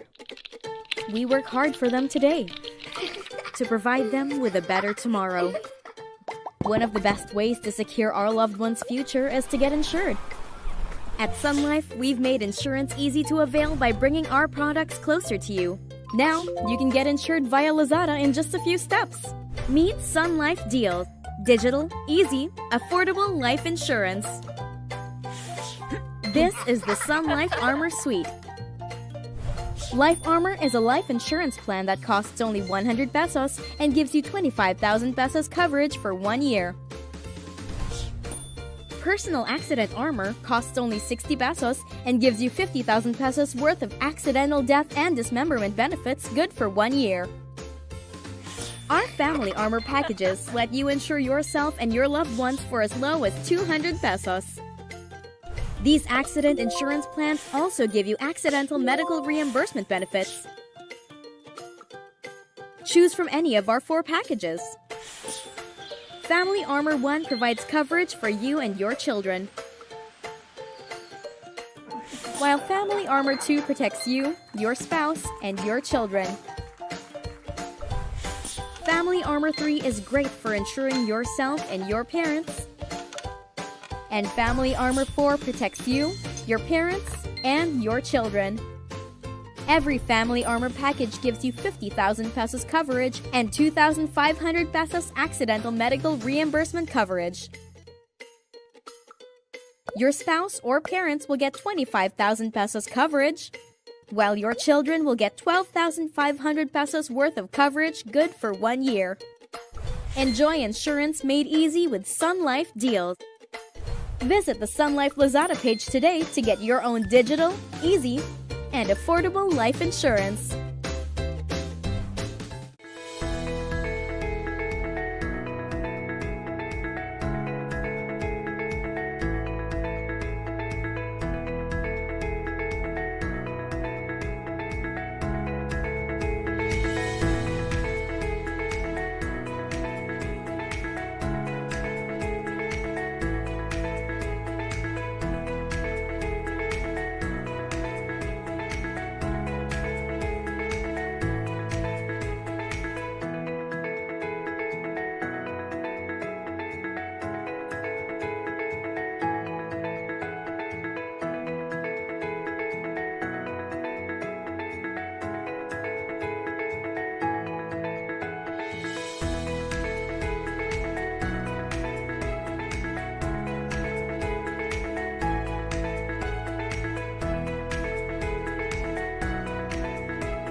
And welcome back to the Partner for Business track of the Sun Talks virtual conference being brought to you by Sun Life Philippines. Hello once again, my name is RJ Ledesma. Very honored to be your moderator for today's conference. And now for this portion, we will be focusing on family businesses. A majority of businesses here in the Philippines are marked by family businesses.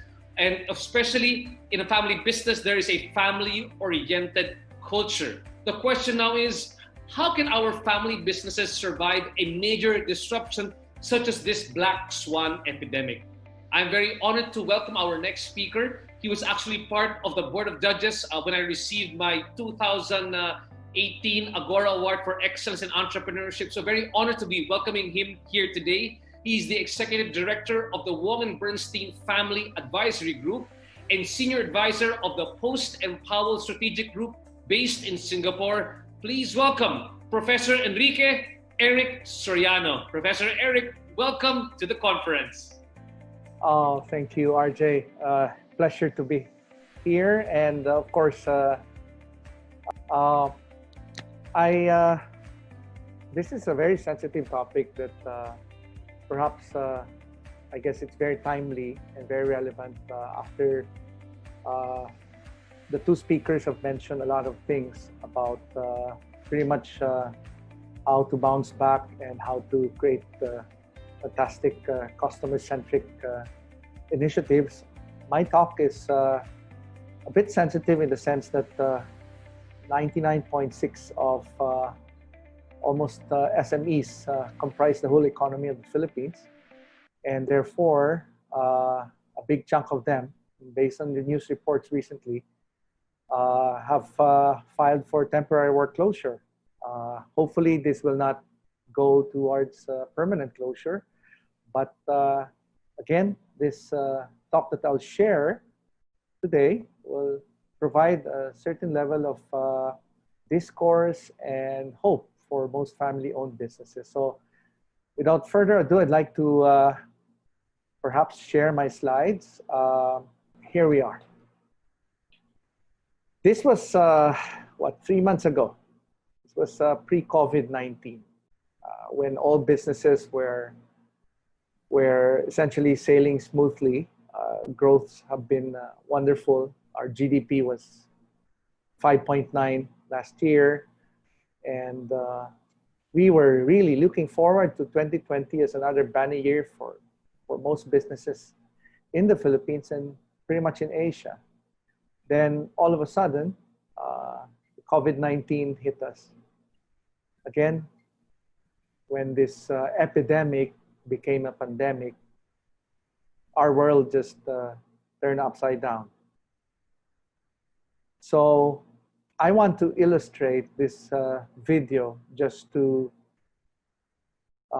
punctuate a very important thing about businesses that can continue to have the grit and the resilience. So allow me just a minute of this video just to illustrate how important preparation in any black swan.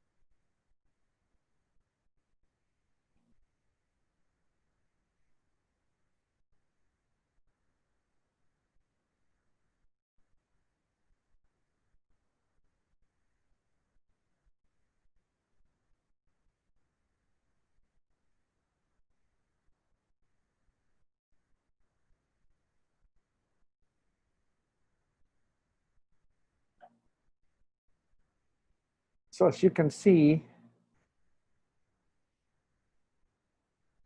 businesses can be resilient.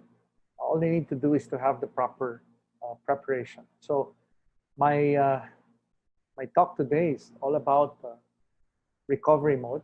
Despite the adversity that we're facing now, we need to start developing foresight. So allow me to just breeze through the slides, but again, there are a lot of key takeaways that families must really consider seriously. Decode Economic Financial Consulting Analysis identified essentially industries that will be impacted. On the right side are potential winners. Obviously, from medical to food processing, to personal and healthcare, to ICT, e-commerce, agriculture, they all obviously are coming out as winners. But the potential losers are one too many as well. Of course, the hardest hit would be tourism, leisure, aviation, automotive, construction, manufacturing of non-essentials, financial services, and education, and naturally oil and gas. You know, it suffered even before the COVID-19. So when you look at it, we feel that all appears to be everything is lost. So let me move to the Moody's a more detailed exposure of high risk, moderately risk, low risk exposures of different companies. So if you can see, the ones that I mentioned with the colors, whether it's red, yellow, or orange, are clients of mine. A big chunk of them have been hard hit, especially on the high exposure. So looking at it, where do we go from here? It appears that the global pandemic has really impacted a lot of businesses. And the worst hit, obviously, are the small and mid-sized businesses. So looking at all of this, we also significantly notice that retailers and restaurants are still closed. And I'm talking of Asia here. Shopping malls are barely open because the essentials are obviously the ones that our customers would normally consider buying. Then you have tourism. It's way down. It's clearly impacted practically everybody with all the restrictions in traveling. There's really no one, you know, pushing ahead. Then there are also pressures on landlords for rent relief and other support. So when you look at all of this, where does that leave small businesses? If you look at this, again, I just want to wear my hat as an economist here. Look at the Asian financial crisis. This was in '98. A dramatic drop in '98. I still remember I was once part of the team in the Lehman Brothers that eventually collapsed. Then it took a long time for us to recover. Then we had a growth spurt. Then you have the global financial crisis. This was a debacle that was only good for 2 years. Our foreign exchange was able to recover quite handily, and we were able to bounce back in less than 2 years. But as you see on the red side here, that is where we are. Now, this study is an ADB study that consists of 46 economies. And collectively, they have said that they're sliding towards almost the equivalent of the Asian financial crisis. So again, it bodes sad and overwhelming concern for the global economy. In the Philippines, we look at it from this perspective. The Asian financial crisis, this one. From Ramos to Estrada, then GMA. Despite the SARS outbreak, the 9/11, and then all of a sudden the GFC, or the global financial crisis, hit, we were able to bounce back. Then there was an outbreak, bird flu. Despite that, we made a very extensive run. During the time of Aquino, it was pretty stable. then Duterte, and everything just dropped like crazy. It just dropped. So I put a line here. This is where we are now. And look at the Asian financial crisis. Some economies have boldly declared that we're seeing probably even worse than the Asian financial crisis debacle. So I'm not a bearer of bad news, but purely from a perspective of numbers, it appears that we're heading there, or we probably have reached there. And that's just a 3-month lockdown and work stoppage. Then you have a situation in China, the economic downturn, which started in China a quarter ago. It has contracted for the first time since 1976. That was the time Mao Zedong died. So it's been 43.5 years. It's their very first time to have contracted. Then you're looking at the European economies and then the North American markets. They were delayed in reacting against the pandemic, and the spread of the pandemic has picked up and causing more economic damage. It has now spread to Latin America, notably in Brazil, where the number of deaths has practically overtaken Spain and France. So again, we're talking about practically all economies of the world have been impacted. So what are governments doing? So again, if you notice, I look at it from a macro perspective, just to walk you through some economic insights so that you'll have a big picture idea of why we are going through this overwhelming odds. Typical of governments, they're pouring money into the economy.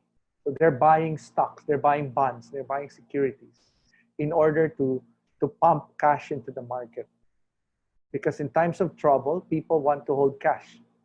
They want to hold on cash, and therefore, there is a shortage of cash circulating in the economy.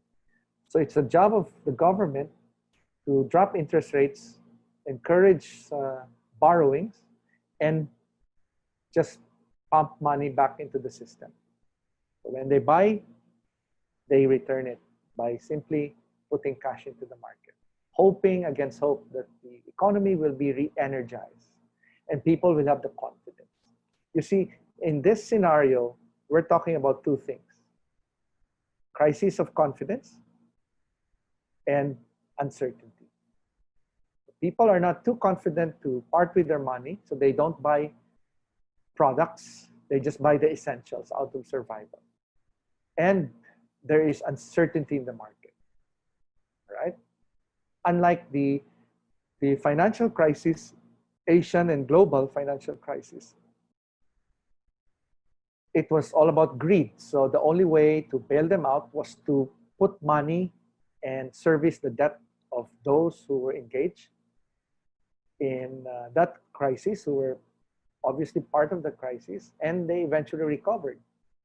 This is a medical crisis that has transformed to an economic crisis. So the Philippines is anticipating a U-shaped curve of recovery, and they are looking at end of the year. So this is an optimistic view from the government's perspective. If you ask me, my take is L-shaped. A bit longer, and it envisages some lasting negative impacts that leave economic scars. And therefore, it will impact the productive capacity of the economy. So you can see a downward shift in economic activity. So what is my advice to family-owned businesses?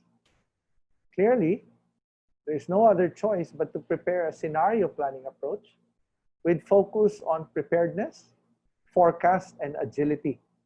Those are the key metrics to survive. Now, so where we are today, the bank has slashed interest rates to 2.75, but for obvious reasons, the banks businesses and borrowers would usually be the first to suffer, but the ripples would fund out from there. So again, let me move from macro to micro. The Philippines registered 5.9% GDP last year, one of the fastest growing Asian economies. It is expected that it can go as low as -6 to a high of 2%. So we are heading towards a technical recession. I'm not in the habit of making bold predictions, but the economy or the state of the economy will literally depend on SEL, spending. That's why the government is pumping cash so that we will be encouraged to spend. But most of us are holding back. Employment, a lot of unemployment. The spike in unemployment is going to happen and it's going to exacerbate. And of course, there will be a dearth in lending. So some economists said that it's probably the most difficult economic situation since World War II because of the lockdowns and travel restrictions to contain the virus. And business is coming to an abrupt halt. So again, there is no doubt that we are heading towards a global recession. There's no doubt that America, China, Japan, and EU will all contract and will definitely head towards a recession. So it's a question of how deep it will be and how long it will last. This is the slide that I want to show you. This is the 3-month lockdown. What people see and feel and are experiencing. But the tip of the iceberg is, as they say, it's just a tip. The iceberg is so deep, like what IMF chief economist Gopinath said, it is worse than the Asian financial crisis, and it's probably going to be similar to the worst recession since the Great Depression that we have not experienced in our lifetime. So it's really all about bracing for impact, because for all intents and purposes, COVID-19 is harming and will continue to harm the global economy. So where to next? As a family business or as a business, how do we move from point A to point survival? So just a few bits of the GDP. The GDP forecast is anywhere from -1 to 4.3. That's the DOF and the NEDA. This is what happened. Just a sudden drop that is now equating the Asian financial crisis. It's our lowest contraction since 1998. Remittances will also be impacted. Estimates are saying that almost 250,000 OFWs are starting to come home. And it started with the cruise liners and tourism. Estimates again are projecting almost 5 to 7 million jobs lost or will be lost in 2020. So far, close to 3 million have lost their jobs. So remittances will be impacted. There's going to be a drop of 3 to 6 billion US dollars. Again, it's going to decelerate. So we're now heading towards owners' concerns. All right, so from macro, let's go down to the micro. This is the scenario now. What are the nagging concerns of owners? Their safety, health and safety of the workforce, and the family members, and the owner's health and safety as well. Next, S is solvency, the state of the business. You have debt carries like loan payment terms, your credit lines, workforce assistance, and effectively the state of the business. Then there's a need for you to make bold decisions. Difficulty in planning. Layoff is now, I guess, part of the agenda. Emergency hiring, just in case you need more people to support your campaigns internally. And the speed in pivoting to new approaches and processes. So overall, what's the impact on the family and the business? So this is really the black swan that RJ mentioned. Even if we are now in GCQ mode, we are still wary that the second and third wave is bound to happen. Just like in Singapore, just like in South Korea, just like in other countries. So therefore, having said that, for many years, I've been expressing this to practically to my audience all over on the need to be prepared because the VUCA, or perhaps the Black Swan or the Super VUCA, has arrived. The volatility, the uncertainty, the complexity, and the ambiguity has impacted all aspects of the family enterprise. So this is now something I'd like to share. This is the three-circle model of family business system. Now, as a family-owned business, you are here. If you are the key business leader, if you are the wife, if you are a family member, if you are an offspring, and you are working, you belong here in the middle. Even if you're a passive shareholder, if you're blood, you also belong here. So if you can see here in this framework by Taguiri and Davis, the overlaps are more pronounced.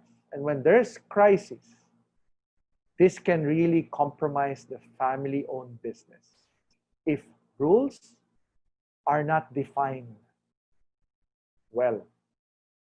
Now, the other side of this three-circle model are the professionals or non-family employees, non-blood. So let me focus on this. This is what's needed. In a Cambridge family business group talk, they highlighted the importance of having loyal, capable owners. Families must be united, must be industrious, and must contribute, especially in situations like what we're experiencing now. So when they're loyal and capable, and their plans are aligned with management and the organization, what can we expect? They can really perform. So this is a foundation for long-term family business success. Now, easier said than done. The key here is to understand and to granulate what is happening amidst all of the things that are uncertain. Facts subdue fear. The first thing you need to understand is the external uncertainty. When is the duration of this crisis? Again, you put some rational thinking to what you are doing as a key business leader, as a family member. You need to create that plan. And the only way to create a plan is to further break it down. So what's the external uncertainty? Things that are beyond your control. The duration of this crisis. The impact on the people, on the business and the economy. The recovery period. Is it going to be 6 months, 12 months, 18 months? The consequence or the implications of what? The second and third wave. So that's the external side. Then you have the business uncertainty. What is the industry like? What is the new norm like? What are my cash flow and revenue projections like? What is the state doing as a regulator, addressing the essential and non-essential? What about my human resource? How is the morale of my people? And what about logistics? So for the past 3 months, this has been what I've been doing. Despite the lockdown, I've been hand-holding practically family-owned businesses to navigate this adversity and focus and come up with major decisions. That's the way to do it. So we are amidst a very difficult and very challenging times. So most family businesses must consider navigating this crisis. They have no choice. They have to survive. Always remember this. If you take good care of your business, the business will take care of the family. So Everybody must be united. So I've come up with some key takeaways for us. The first key takeaway is your role as a leader. You must show resolve. You must not show too much emotion. You must not show irrational behavior. You must not show that you are weak in front of your people, in front of your family. That's why I prepared this picture to highlight the importance of your role as a leader. That despite being pushed in the abyss, you can still have the grace under pressure. And that is the first thing that you need to consider. So the first thing that you need to address is, amidst all of this uncertainty, you need to ask yourself a certain level of check, a leadership assessment. First, how did your group started 20, 30, 40 years ago? Remember, you never had resources. You had no money. You probably had a hard time coughing up payroll for your employees. You never had any network. You never had any connection. So think about it. What is the risk here? You started from nothing. And therefore, you need to now assess that if you were able to overcome the crisis when you were starting, perhaps this black swan is something that you can hurdle as well. Then ask yourself, what is your purpose? Right? What do you really want? What does customer really want? What was the promise you made when you started the business? And what is expected of you from a performance perspective? So clearly, you now ask yourself, where are you now?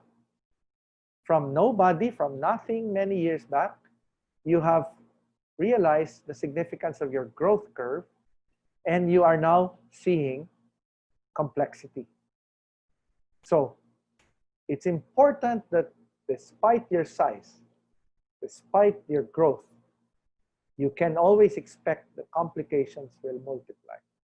And now that there is a crisis, it simply reinforces your resolve as a leader to do whatever it takes to overcome this crisis. So with complexity, you need to start focusing on control. Now, there will be crisis after crisis. Long after this COVID-19 will probably disappear, there will be more crises. In the next 6 months, we can expect around 20 typhoons. Dengue is coming. So this is one of the many crises that we are going to expect. And what should you do? The key here is to have a business continuity plan. Some call it a business preparedness plan. I simply can call it a plan. The most important thing in the plan is when the owners and the managers collaborate and come up with a plan that is so aligned, when family members agree on that plan singularly, then it should be cascaded to the employees. So what am I saying here? Families must be united more than ever and come up with a solid plan. It may not be 100% accurate because of the uncertainty. But if you come up with a plan, say 6 months, 10 months, 12 months, 15-month plan, at least you can agree that that plan is a workable plan. And then you must be aligned. With alignment, then everybody rides the bus. When you ride the bus, you go to the destination with the same set of plans. The worst thing that could happen in a family business is when practically every family member disagree on a certain plan. So what's going to happen? It's going to be chaotic. And there will be less possibility for progress and growth. So the key is to align them. Now, these are my first key takeaway, my 4 M's for businesses out there. First M is to manage cash. Preserve your cash. Look at your cash flow. Look at it from a perspective of a 6 months, 12 months, 15-month cash flow management. Maintain a workforce. That's the second M. How do you maintain a workforce? When I say maintain a workforce, maintain a quality workforce, a talented workforce. You just don't maintain a workforce per se. Make sure the talented ones are on your side. Number 3M, meet your customers. Communicate to them. Make sure they know and you empathize with them. Again, this is easier said than done. When there's blood in the streets and cash flow must be preserved, you can expect dilemmas here. But in the end, you know how I was able to overcome dilemma of, say, intervening in most family-owned businesses? I would always think before making a judgment call, what's best for the company? What's for the greater good? So meeting customers, communicating to them, can lead a semblance of openness that will have respect between two parties. And the fourth M is managing your health, managing your sanity. I know the stress, the difficulties. So these are the 4 M's that I'd like you to start embracing. Manage cash, manage the workforce, meet your customers, and manage your health. Now, customers must be handheld. They're the company's most critical asset. No matter what happens, you are there for them and they are there for you. They will hold the fort as long as you can because you have established a bond already. Manage your cash flow. Address your short to mid-term profitability. Preserve cash and do austerity plans. So, after talking about the 4 M's, these are now the do's and the don'ts. I'm talking about the 8 ICUs. So, what does 8 ICUs mean? Important, critical, urgent. These are the 8 ICUs. And my advice focuses on the C's, the 8 C's. These are important, critical, and urgent. So 8 C's. First, assess your leadership team, whether these are your children or these are professionals. Non-blood, capability and commitment of the leadership team. In one interview, I was asked, how many have I perhaps intervened and, in short, taken out of the organizations? Since the 3 months lockdown, I've probably taken out more than a dozen senior executives as a part of the board or as a board advisor. So you have to check on the capability and commitment of the leadership team. The second is to control your operating expenses. And number 3, when it is important, to look at compensation cuts of the senior team. And number 4, to take charge of inventory levels. So again, the first 4 ICUs, the 4 C's. The next C's would be choosing to retain or letting go of employees. Number 6, canceling or deferring dividends. Number 7, deferring capex. And finally, honest communication for partners, for employees, for customers, and suppliers. So these are the 8 ICUs or the 8 C's that you can initiate to determine and prepare your organization for a possible growth. And this is part of governance. This is part of governance in the family setting. And if you can align it where everybody is so united, then you can move as one. So the key here is to understand and granulate whatever issues that are plaguing the organization now. So this is a self-help guide for you to move forward. So I talk about the 4 M's: managing cash, maintaining a talented workforce, meeting your customers, and managing your health. Now I talk about the 8 C's or ICUs, the capability and commitment of the team, family or non-family, controlling your OPEX, possible compensation cuts of the senior team, and taking charge of inventory levels. The next is choosing to retain or letting go of the workforce, canceling dividends, deferring capex, and finally, an honest communication plan for all the stakeholders, including your employees, customers, and suppliers. So, having said that, you are now in the best position to pursue your recovery mode. So after talking about the 4 M's and the 8 C's, I'm going to talk about the 8 P's. So again, this makes it less complex for you to digest because I simplified it. So these are the 8 P's owners must embrace to survive and to sustain. And the first one, show proactive leadership. A game plan is important. Again, I have to reiterate, having a plan is probably the most important thing that you will ever do in the GCQ and post GCQ. Ask yourself where to now. Address your risk mitigating factors. Pursue strategic thinking. Deep dive on as many ideas as you can possibly can.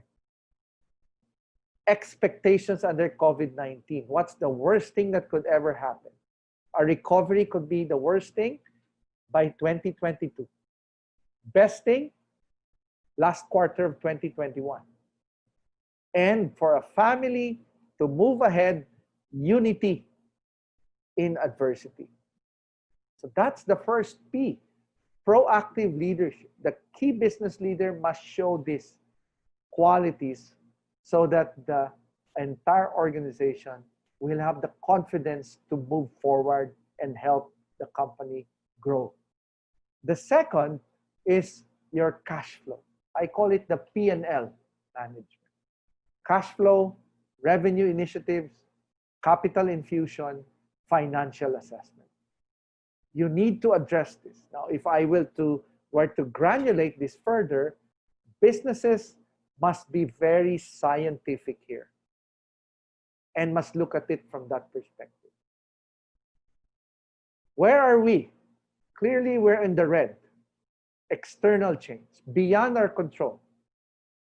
And it is obviously very disruptive. It is so volatile.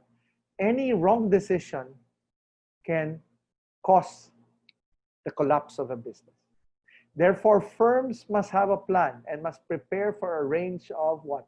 Different scenarios. 6 months, 10 months, 12 months, 15 months.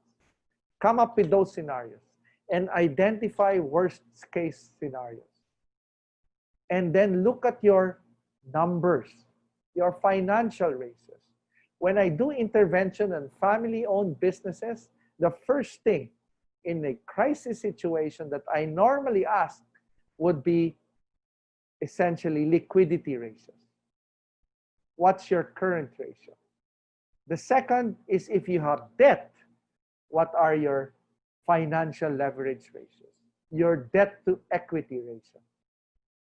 These are things that are critical in my perspective. And out of survival and possibly growth, I look at profitability ratios.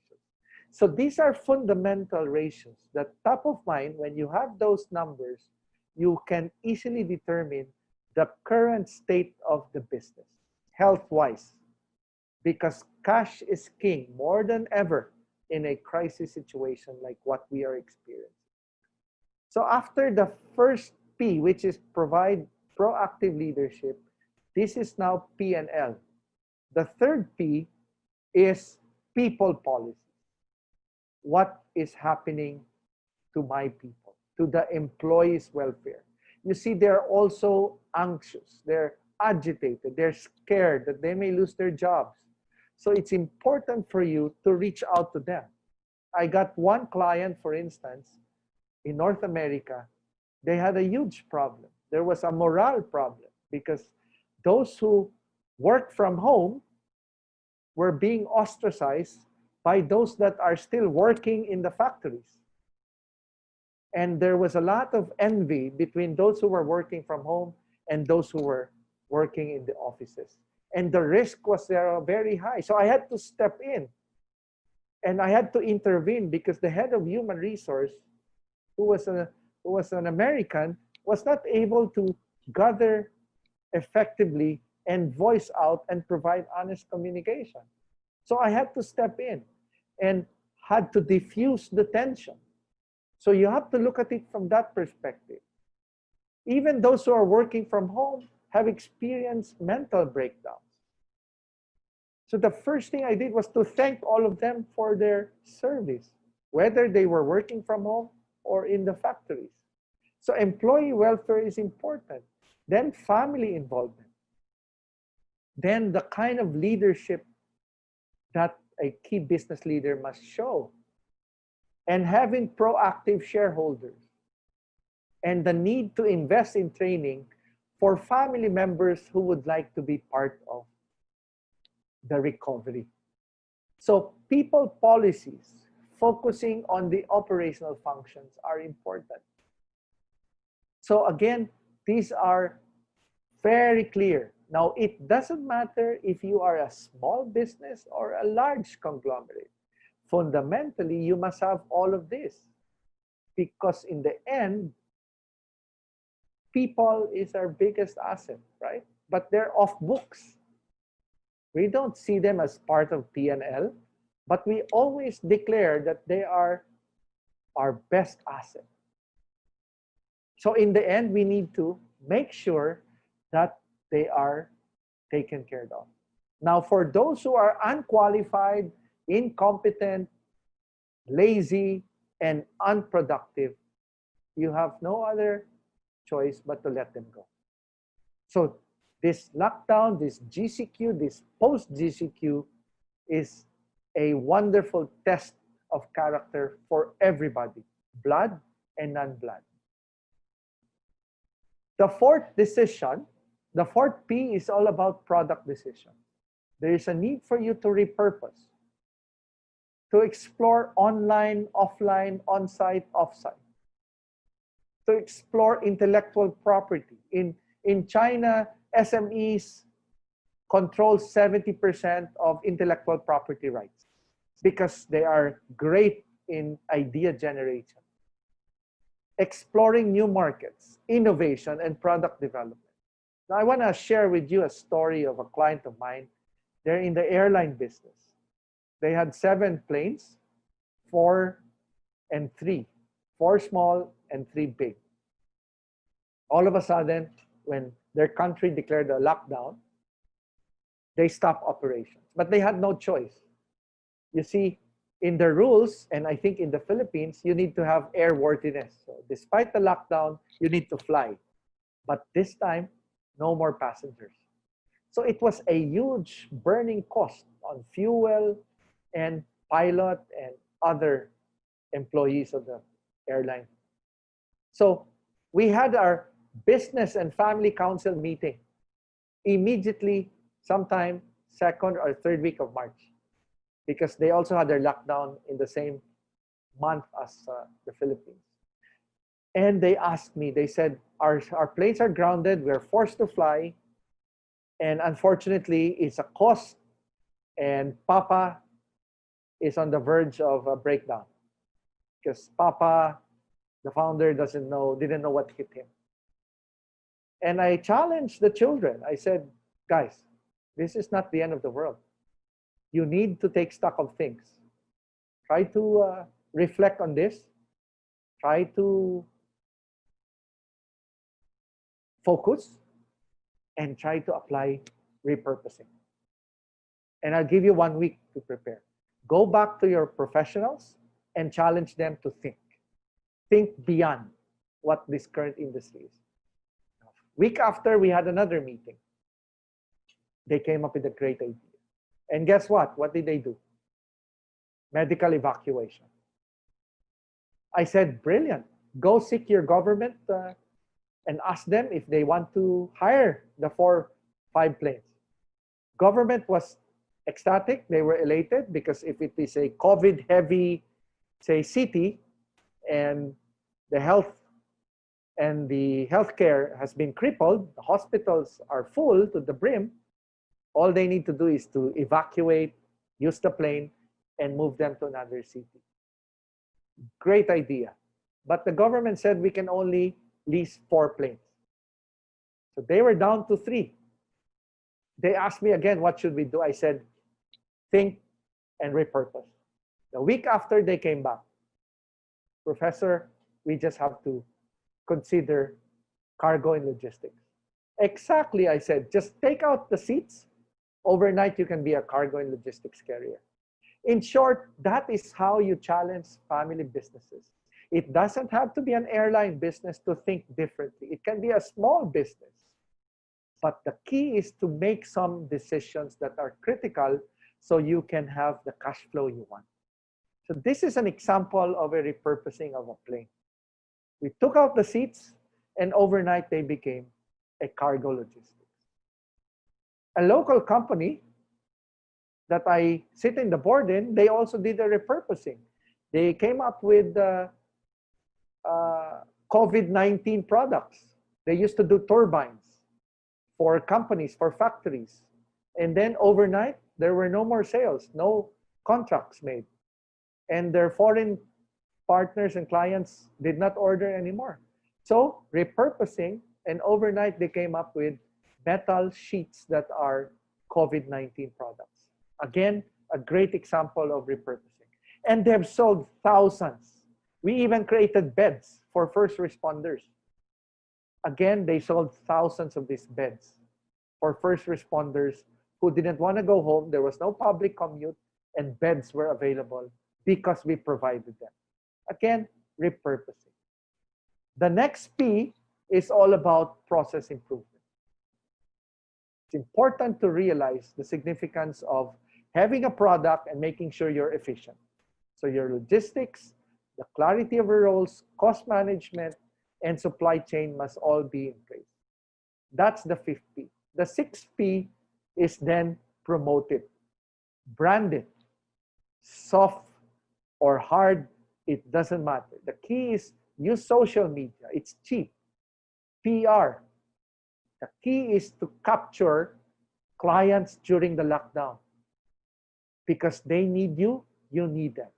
So promoting it is another P. The 7th P is now pivoting those decisions. Implement them. Resource allocation. Have a wartime mindset. Speed to market and governance model. So when you put all of this together, next is post-COVID-19, the last P. Where are we now? How do we sustain the game plan? What are the midterm expectations under COVID-19? And what about the vaccine? If it doesn't come, how do we prepare another protracted plan? And continuously push for market intelligence. So these are the 8 Ps. I talk about the 4 Ms, the 8 Cs or ICUs, and now the 8 Ps. To allow owners to think that there is something that you can actually contribute, not just to feel emotional or irrational. So having said that, I'm wrapping up towards the tail end of my, my slides. Family businesses. Should we opt out? Should we hold on? The key is all about resiliency. And this is my advice. Post-COVID, post-GCQ, and GCQ. First, evaluate the impact and the risk that this crisis has done to the organization. Next, prepare a plan for the next crisis response. What if there's a second or third wave? Third, align the owner's vision with your current initiatives. Make them understand Make your parents understand that you have to do this because we need to generate revenue. Initiate governance. As I've said, governance means what? Governance means communication. Governance means unity. Governance means decision making. Governance means clarity of roles. Governance means helping the business so the business can help the family. And finally, develop a wartime mindset. You know, Sun Tzu categorically said this in one of his wonderful, brilliant thoughts. In peace, prepare for war. In war, prepare for peace. So the key right now is this. These are the critical success factors that you need to work on. So let's assume, for the sake of discussion, that you are here. For many years, you have neglected these 6 variables: networking, people, strategy, branding, process, and product. It's just here. In terms of measurement, it was not really your priority. But now more than ever, it's time to elevate the importance of all of these 6 metrics. Of course, you can add more and elevate it some more. And this is where you need to put them in that context. So the key is addressing the things that you have missed out for many years and start innovating so you can elevate it here. That's when you start your growth curve. So to wrap this up, the key here is all about change and speed. So my advice to business owners, big and small, be rational, be objective, think short, mid, and long term, challenge the status quo, challenge old practices, learn new opportunities and threats, be innovative, let go of idle investments. If you think they're not going to help you in the next year or so, unload them. Of course, make sure you get the right value. And finally, let go of unqualified people, regardless of whether they're blood or non-blood. When I say let go, perhaps they don't have to be in operation. Just simply set them aside. The key is to make those decisions with speed and with change in your mindset. So to close this, these are the 4 key elements, and again, to attribute this to the Cambridge Family Group. During a crisis, capable owners are decisive. And where are they decisive? On the stability and security of their business.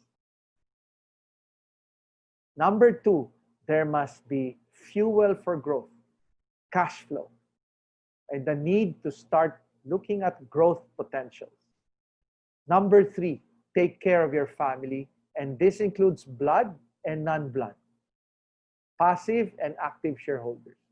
And number 4, every decision you make now must be strategic, but must be reinforced with a great plan that is aligned and is accepted and embraced by every family member in the organization. Unity amidst adversity. So, wrapping this all up, leadership on all fronts and strategic leadership, from governance to cash management to technology to supply chains to portfolio review to customer service, which was the topic earlier, and the workforce. So when you put all of this together, there is no doubt in my mind that family businesses can thrive in this adversity. Folks, this is very temporary. All you need to have is to have governance and a lot of focus and acceptance that your leadership is needed in this trying time. So, my last slide. When you reinforce owner unity, you re-energize resilience. There's so much energy. And when you have that energy to survive, you are now poised for recovery and growth. So, long and short, the whole thing, for family businesses, it's all about showtime. Nothing else. Just mark my words, the 4 M's, the 8 C's, and the 8 P's. And you'll never go wrong. And that ends my presentation. So thank you for the opportunity to share my thoughts on family, unity, and adversity, and resiliency. Again, thank you so much.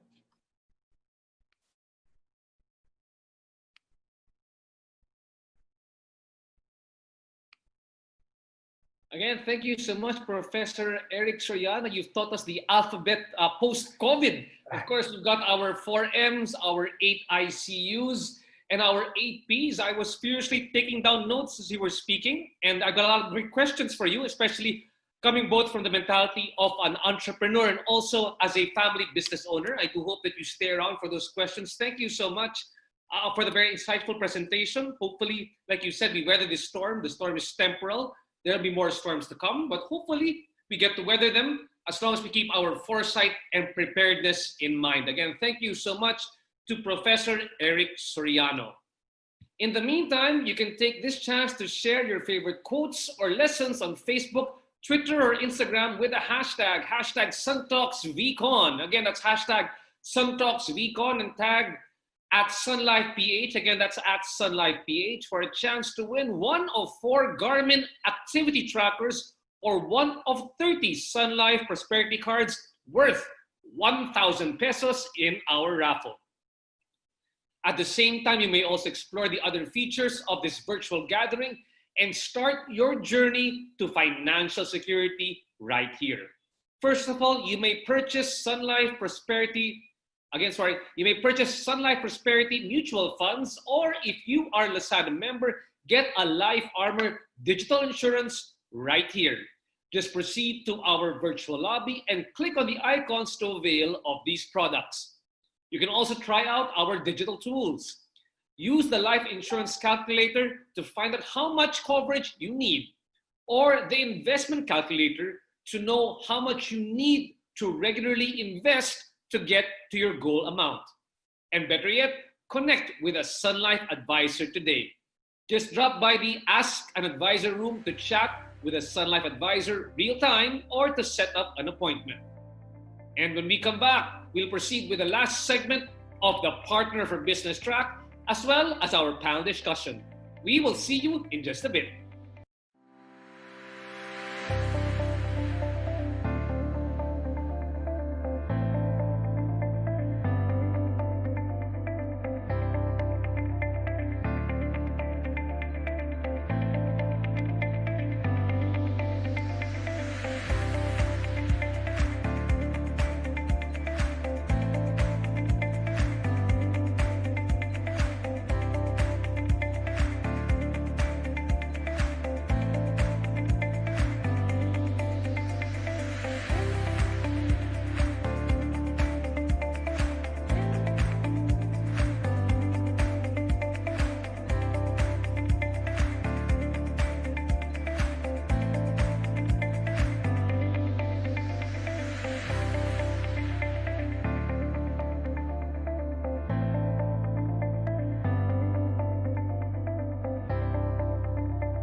We've all got people who we live for. We work hard for them today to provide them with a better tomorrow. One of the best ways to secure our loved one's future is to get insured. At Sun Life, we've made insurance easy to avail by bringing our products closer to you. Now, you can get insured via Lazada in just a few steps. Meet Sun Life Deals. Digital, easy, affordable life insurance. This is the Sun Life Armor Suite. Life Armor is a life insurance plan that costs only 100 pesos and gives you 25,000 pesos coverage for 1 year. Personal Accident Armor costs only 60 pesos and gives you 50,000 pesos worth of accidental death and dismemberment benefits good for 1 year. Our Family Armor packages let you insure yourself and your loved ones for as low as 200 pesos. These accident insurance plans also give you accidental medical reimbursement benefits. Choose from any of our 4 packages. Family Armor 1 provides coverage for you and your children, while Family Armor 2 protects you, your spouse, and your children. Family Armor 3 is great for insuring yourself and your parents. And Family Armor 4 protects you, your parents, and your children. Every Family Armor package gives you 50,000 pesos coverage and 2,500 pesos accidental medical reimbursement coverage. Your spouse or parents will get 25,000 pesos coverage, while your children will get 12,500 pesos worth of coverage good for 1 year. Enjoy insurance made easy with Sun Life Deals. Visit the Sun Life Lazada page today to get your own digital, easy, and affordable life insurance.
We've all got people who we live for.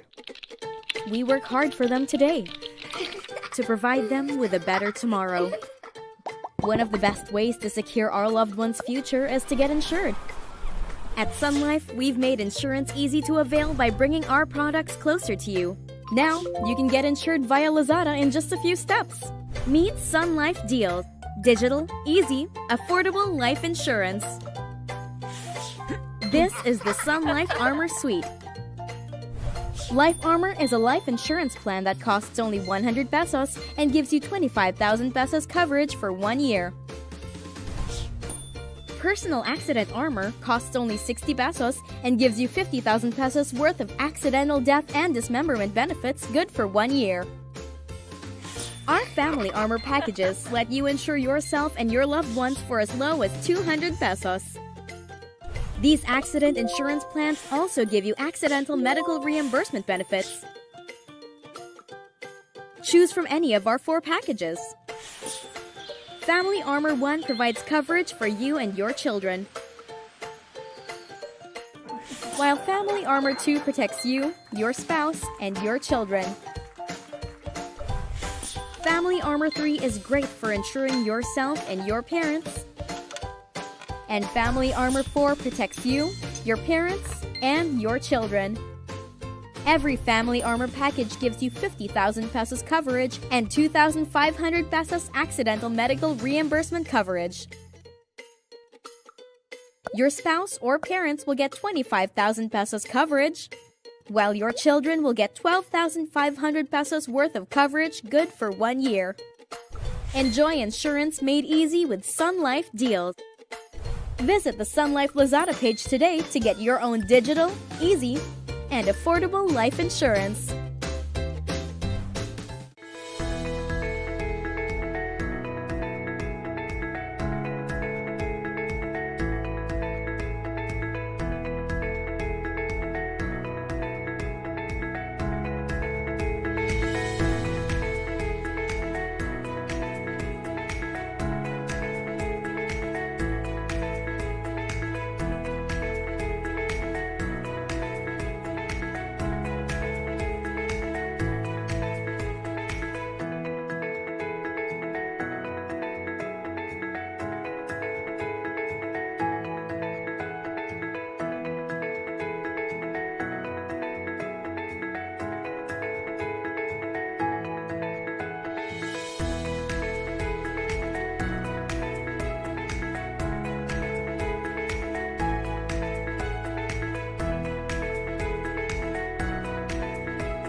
We've all got people who we live for. We work hard for them today to provide them with a better tomorrow. One of the best ways to secure our loved one's future is to get insured. At Sun Life, we've made insurance easy to avail by bringing our products closer to you. Now, you can get insured via Lazada in just a few steps. Meet Sun Life Deals. Digital, easy, affordable life insurance. This is the Sun Life Armor Suite. Life Armor is a life insurance plan that costs only 100 pesos and gives you 25,000 pesos coverage for 1 year. Personal Accident Armor costs only 60 pesos and gives you 50,000 pesos worth of accidental death and dismemberment benefits good for 1 year. Our Family Armor packages let you insure yourself and your loved ones for as low as 200 pesos. These accident insurance plans also give you accidental medical reimbursement benefits. Choose from any of our 4 packages. Family Armor 1 provides coverage for you and your children, while Family Armor 2 protects you, your spouse, and your children. Family Armor 3 is great for insuring yourself and your parents. And Family Armor 4 protects you, your parents, and your children.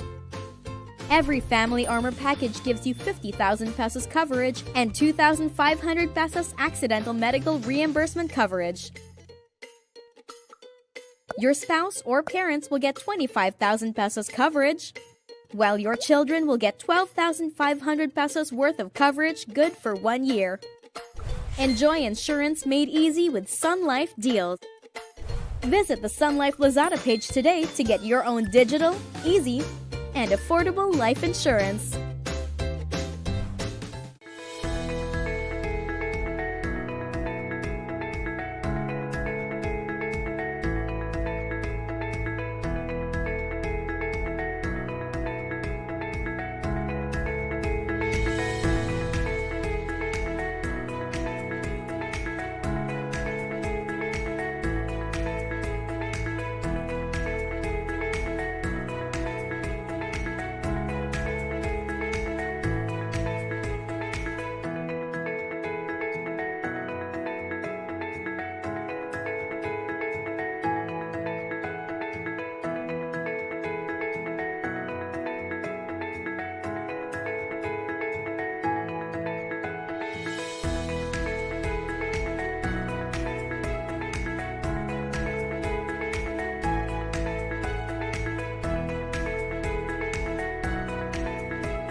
We've all got people who we live for. We work hard for them today to provide them with a better tomorrow. One of the best ways to secure our loved one's future is to get insured. At Sun Life, we've made insurance easy to avail by bringing our products closer to you. Now, you can get insured via Lazada in just a few steps. Meet Sun Life Deal. Digital, easy, affordable life insurance. This is the Sun Life Armor Suite. Life Armor is a life insurance plan that costs only 100 pesos and gives you 25,000 pesos coverage for 1 year. Personal Accident Armor costs only 60 pesos and gives you 50,000 pesos worth of accidental death and dismemberment benefits good for 1 year. Our Family Armor packages let you insure yourself and your loved ones for as low as 200 pesos. These accident insurance plans also give you accidental medical reimbursement benefits. Choose from any of our 4 packages. Family Armor 1 provides coverage for you and your children, while Family Armor 2 protects you, your spouse, and your children. Family Armor 3 is great for insuring yourself and your parents, and Family Armor 4 protects you, your parents, and your children. Every Family Armor package gives you 50,000 pesos coverage and 2,500 pesos accidental medical reimbursement coverage. Your spouse or parents will get 25,000 pesos coverage, while your children will get 12,500 pesos worth of coverage good for 1 year. Enjoy insurance made easy with Sun Life Deals. Visit the Sun Life Lazada page today to get your own digital, easy, and affordable life insurance.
We've all got people who we live for. We work hard for them today to provide them with a better tomorrow. One of the best ways to secure our loved one's future is to get insured. At Sun Life, we've made insurance easy to avail by bringing our products closer to you. Now, you can get insured via Lazada in just a few steps. Meet Sun Life Deals. Digital, easy, affordable life insurance. This is the Sun Life Armor Suite. Life Armor is a life insurance plan that costs only 100 pesos and gives you 25,000 pesos coverage for 1 year. Personal Accident Armor costs only 60 pesos and gives you 50,000 pesos worth of accidental death and dismemberment benefits good for 1 year. Our Family Armor packages let you insure yourself and your loved ones for as low as 200 pesos. These accident insurance plans also give you accidental medical reimbursement benefits. Choose from any of our 4 packages. Family Armor 1 provides coverage for you and your children, while Family Armor 2 protects you, your spouse, and your children. Family Armor 3 is great for insuring yourself and your parents. And Family Armor 4 protects you, your parents, and your children. Every Family Armor package gives you 50,000 pesos coverage and 2,500 pesos accidental medical reimbursement coverage. Your spouse or parents will get 25,000 pesos coverage, while your children will get 12,500 pesos worth of coverage good for 1 year. Enjoy insurance made easy with Sun Life Deals. Visit the Sun Life Lazada page today to get your own digital, easy, and affordable life insurance.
We've all got people who we live for.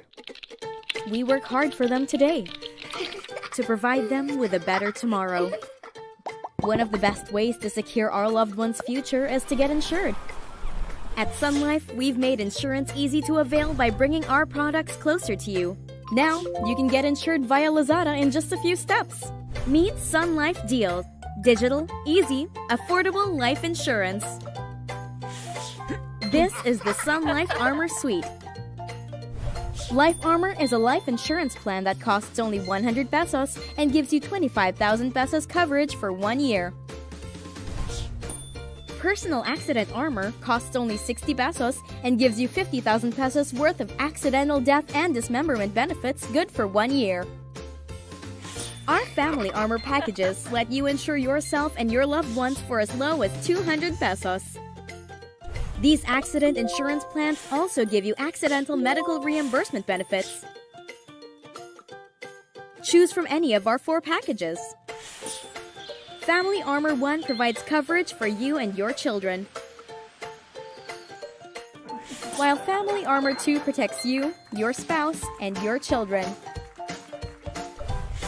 Family Armor 3 is great for insuring yourself and your parents. And Family Armor 4 protects you, your parents, and your children. Every Family Armor package gives you 50,000 pesos coverage and 2,500 pesos accidental medical reimbursement coverage. Your spouse or parents will get 25,000 pesos coverage, while your children will get 12,500 pesos worth of coverage good for 1 year. Enjoy insurance made easy with Sun Life Deals.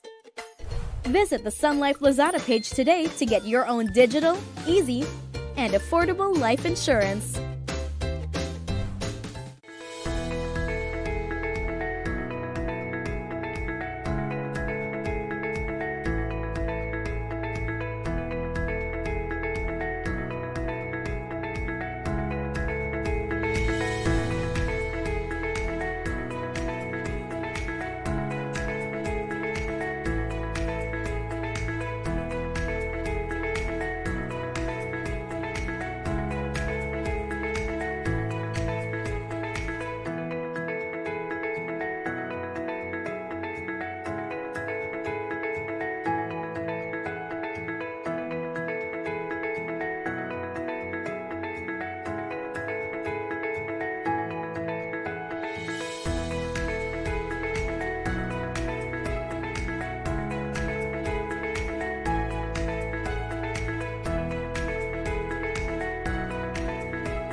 Again, welcome back, everyone. We hope that you had a great break.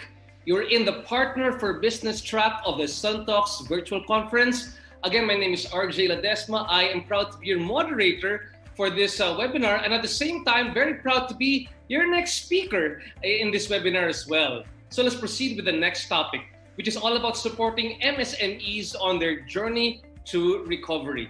Now, I was very much enthralled by the presentation of all the speakers because I was wearing my hat as an entrepreneur, listening to what they had to say. And if any of you are also business owners, I'm sure you could commiserate with the situations being discussed by Director Jerry, by Stefan, and by Eric. So at the same time, I think it's time for me to voice out what it's like to be an entrepreneur during these uneasy times and figure out what is our next step from here and what is the best thing to invest in. So I'll be sharing my own experiences as co-founder of Easy Franchise, Mercato Central, and Enter PH. So allow me to begin with my presentation. Professor Eric, Director Jerry, Stefan, I hope you enjoy this presentation. So what I'd really like to talk about here right now is sort of like a consolidation of what Director Jerry and Stefan and of course Professor Eric talked about. And as they were talking, you know, we're talking about, you know, especially what President Alex said about investment. And this particular investment I would like you to make is not one where you shell out capital, but rather an investment in the way that you think. An investment in what President Alex says, which is future-proofing your business, and at the same time to prepare you for adversity in the future. And I call this really investment in the entrepreneurial mindset. Now, I've been an entrepreneurial mentor for many, many years, but at the same time, as you can see, I'm a moderator, I'm a host, and I get to speak to many different types of entrepreneurs. And there's one common denominator that I've seen from the entrepreneurs that I've talked to, the successful ones I've spoken to, which can range from Dennis Uy of Udena, all the way to Injap Sia of Double Dragon and Mang Inasal, and to my business partner, Jose Jomag Magsaysay, the co-founder of Potato Corner. And if there's one thing that I've seen that cuts across all of them, is what they call an entrepreneurial mindset, very similar to what Professor Eric talked about, which is an owner's mindset. And the thing about the entrepreneurial mindset is that it's what I see common among entrepreneurs is the way that they look at life and opportunities. It's a way of seeing things always from a different angle. But more importantly, it's the way that they look at things where they always see new opportunities, new innovation, new value creation. I often liken it to wearing a pair of glasses, right? So for example, if you travel to another country and you forget your glasses at home, you cannot appreciate the monuments, the tourist attractions with clarity because you forgot your glasses. But all of a sudden, if you wear a pair of glasses, things become very, very clear for you. You can appreciate what you see around you. And I think it's also the same thing with entrepreneurs. If we were to look at this crisis right now without our glasses, I would be very scared. And admittedly, at the start of this crisis, I was very scared because these were things we were not encountering. It's a pandemic. It's a black swan event. Black swan meaning a once in a million type life event. But all of a sudden, when I started wearing these glasses, things started to look a bit different. I could see the opportunities that were emerging from this crisis. What can I do differently now? What are the opportunities that you can see in the market? And that's what it's like to be an entrepreneur. You're always wearing what I call your entrepreneurial lens or your entrepreneurial mindset, wherever you look left and right. And the nice thing about having what we call an entrepreneurial mindset is that it prepares you to become more resourceful and more adaptable. It means that you're ready to accept mistakes because you never see these mistakes or you never see failure in your business as a failure in your life. Because oftentimes I see Pinoys, when they fail at business particularly or something wrong happens in business, they take it personally. But what you have to realize is that sometimes failure is an investment in learning in the business, especially during these times of crisis. I remember my partner, Joe Mag of Potato Corner, telling me that during the Asian economic crisis, they had to close down from 120 branches. They went down to about 40 branches of Potato Corner. But what he learned during the closure of those businesses, he was able to use. That became a resource in his head. And he said in the future, if I experience crisis again in the future, I know how to adapt to it. Right now, Potato Corner is probably one of the largest franchises here in the Philippines, and they were hit by this crisis. What did Jomag do with all his franchises? Instead of since the franchisees could not operate, he turned that into a reseller group called the Potato Corner Army. So now literally people are still selling potato corner from out of their own homes because he has learned the value of the entrepreneurial mindset that makes you resourceful and adaptable. It's really a way that you look at life. In fact, because if you have an entrepreneurial mindset, that helps you survive and thrive in the crisis. In fact, many entrepreneurs relish the challenge because they often say that the opportunity is found in the challenge. I recently read a LinkedIn, a very inspiring story where they saw somebody who had closed down 4 restaurants in the States. And he was furiously scribbling down plans to do new things. And people were asking, wow, you mean you just closed down the restaurant and look how enthusiastic you are at writing out new plans. He said, you know what? It's okay to run out of money, but it is not okay to run out of ideas because ideas are your greatest resource. And when you have an entrepreneurial mindset, that is where the ideas start coming from. Now, over the years, I've had a chance to work with Director Jerry Clavesillas of the DTI. And we traveled the country from Bataan to Bacolod to Bicol to Baguio, where we've given entrepreneurial lectures. We've been Go Negosyo mentors. And oftentimes, the question that we get asked most is this one. They ask us, what business should I put up? Anong magandang negosyo itayo? And when they ask that question, I often tell people that might not be the correct question to ask because that presupposes that if you ask me what is a good business to put up, you assume that it's good to copy somebody else's business. But if you do, it will turn out to be like lechon manok or pearl shakes. You open up the next lechon manok because you saw it was successful. But if you were able to easily copy somebody else's business, that means somebody can just as well easily copy your business.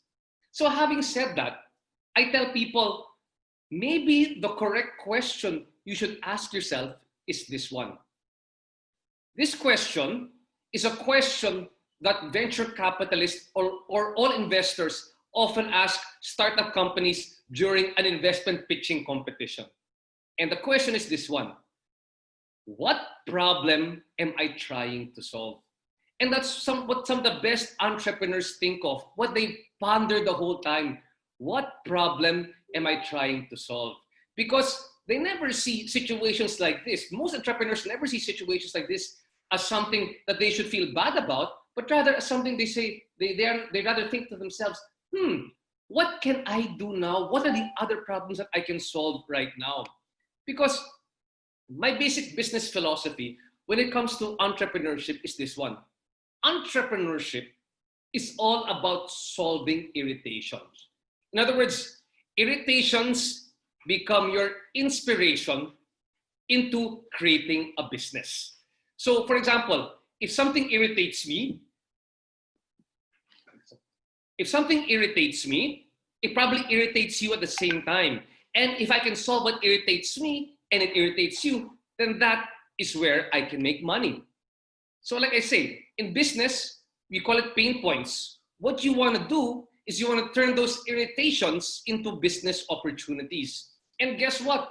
During this COVID crisis, there are many, many pain points which we experience. And what you want to do is you want to use this irritation that has turned to your inspiration. It can also be your innovation to create new business models or new ways to do business. Let me give you 5 basic examples of what I discovered during this crisis. One of them is this one.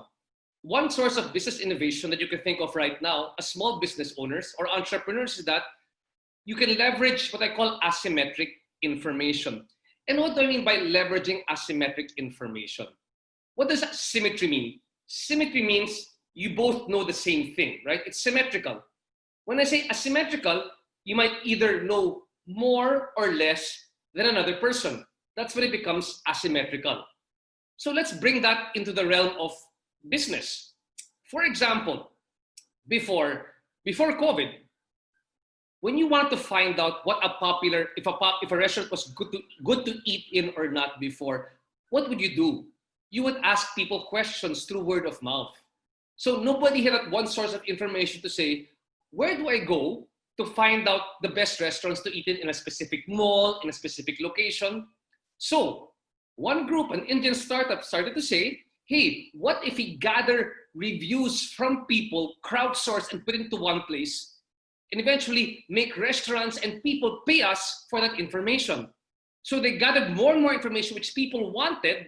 So let's say that this is them, more and more information. So instead of going to word of mouth, you would just go online to secure that information.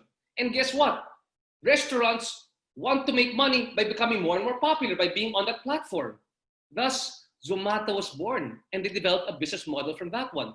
So leveraging asymmetric information is one way to create business innovation. So think about it.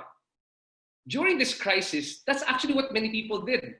They would put together hyper-local groups in Viber, for example, like the frozen food community, like the food contacts community, where there was so much information going around of where to buy food, but they said, let's stick to this one thing. Maybe what people just want during this time is to learn about frozen food, and they gained more and more and more information. And that became their business innovation online. The next one is called borrowing business models from other industries. This is exactly what Stefan was talking about earlier on in his presentation, where you would borrow from other industries, learn their best practices, and bring it into your own. This is also a business model talked about by Professor Josiah Go of Management and Fielders. So what do we mean by this one? For example, I looked at this business called Eatigo. If you've heard of Eatigo, it's basically an app.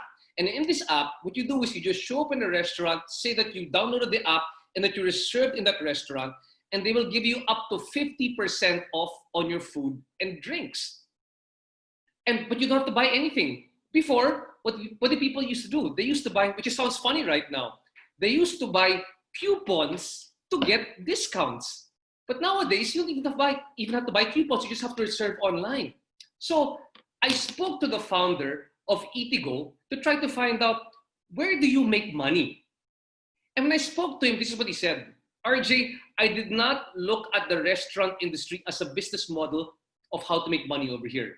Instead, I looked at the hotel industry, and I also looked at the airline industry. Why? He said, for example, RJ, in the hotel, if for one night there's a vacant room over there, does the hotel lose money? Yes, it does. It loses money from opportunity cost. An airline, an airplane, if it flies and there's a vacant seat on that airline, then that airline also loses opportunity cost. That airplane loses opportunity cost because that seat could have been used. So instead of having a vacant hotel room or a vacant seat in the airplane, what do? They sell it to websites where they can sell for a discounted price. That way, both the website and also the hotel or the airplane make money. He said, then why don't they apply that to the restaurant business? If in the restaurant there are what you call slack times from 2 to 3 p.m., 3 to 4 p.m., or let's say 11 to 12 midnight, and nobody is staying there, why can't we monetize those times just like airlines or just like the hotels? Let's sell those times at a discount and let's split the profit together with the restaurant. So that's borrowing business models from other industries. Bricks versus clicks coverage. And this is exactly what happened here during this crisis. And what am I talking about over here? For example, there was a person, he was a German expat who came here to the Philippines. And what he noticed was this one. He was starting to look for a business opportunity. And he saw that in every street corner here in the Philippines, you could practically find a pawn shop. But the thing is, with a pawn shop, what he realized is, number one, they had very low appraisal costs and high interest rates, and the competition was fierce over here, because basically your coverage, the proximity, your clients were only people within your proximity, and your next competition was the pawn shop next to you, which is probably just a block away. So he said, what if I flip that model? What if instead of doing that physically, I brought the pawn shop online? And if I bring that pawn shop online, I can have lower interest rates, better appraisal costs because I don't have to hire as many people as pawn shops, but at the same time, I'm able now to have not just the customer base coming physically for me, it's a virtual space. I can have as many customers as I want who are online. That's bricks versus clicks all of a sudden, especially right now with the accelerated digital transformation that is occurring because of the COVID crisis, you have many people going online to do business. And that's exactly what they did. This is called Pawn Hero. It's an app here in the Philippines. How about digital first thinking? Another thing that could emerge during this COVID-19 crisis. This is people who are able to use things like Facebook, things like Instagram, things like Google Ads, and they use that to grow their business initially. They don't think of doing it word of mouth or through pamphleting. A perfect example is a business called Filipino Homes. It's led by a Cebu-based businessman named Anthony Luterio. He said that, right now, if you look at the pain points of many brokerage companies, that they aren't properly online. They aren't able to market online via Facebook properly. There is no digitization of talking to the customers. There's no automation of teaching different brokers how to do business. And he said, many people, they used to do by word of mouth. They would give flyers out to be able to get clients. He said, no, let's do this differently. Let's look at all the clients coming in who are OFWs. Let's just look at OFWs, because the best way to reach those OFWs is that they are based abroad. And if you can get them through Facebook, through filtered ads, through boost posts, that's the best way to do it. Did you know that during this crisis, because they were able to leverage digital first thinking innovation to grow their customer base, they closed 2 billion worth of properties during the ECQ from April to May.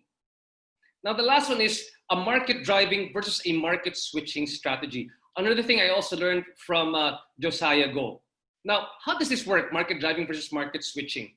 Think of business as a pie, which many people do. Pretend 50-50. This is you guys, you are company A, and this is company B. And what you try to do at this point in time is you try to get more people to move from company B to company A. You try to grab shares from them. That's market switching, because your assumption is that the market is only this big. But you know what? What market driving means is that you don't have to look at the people or the customers of company B.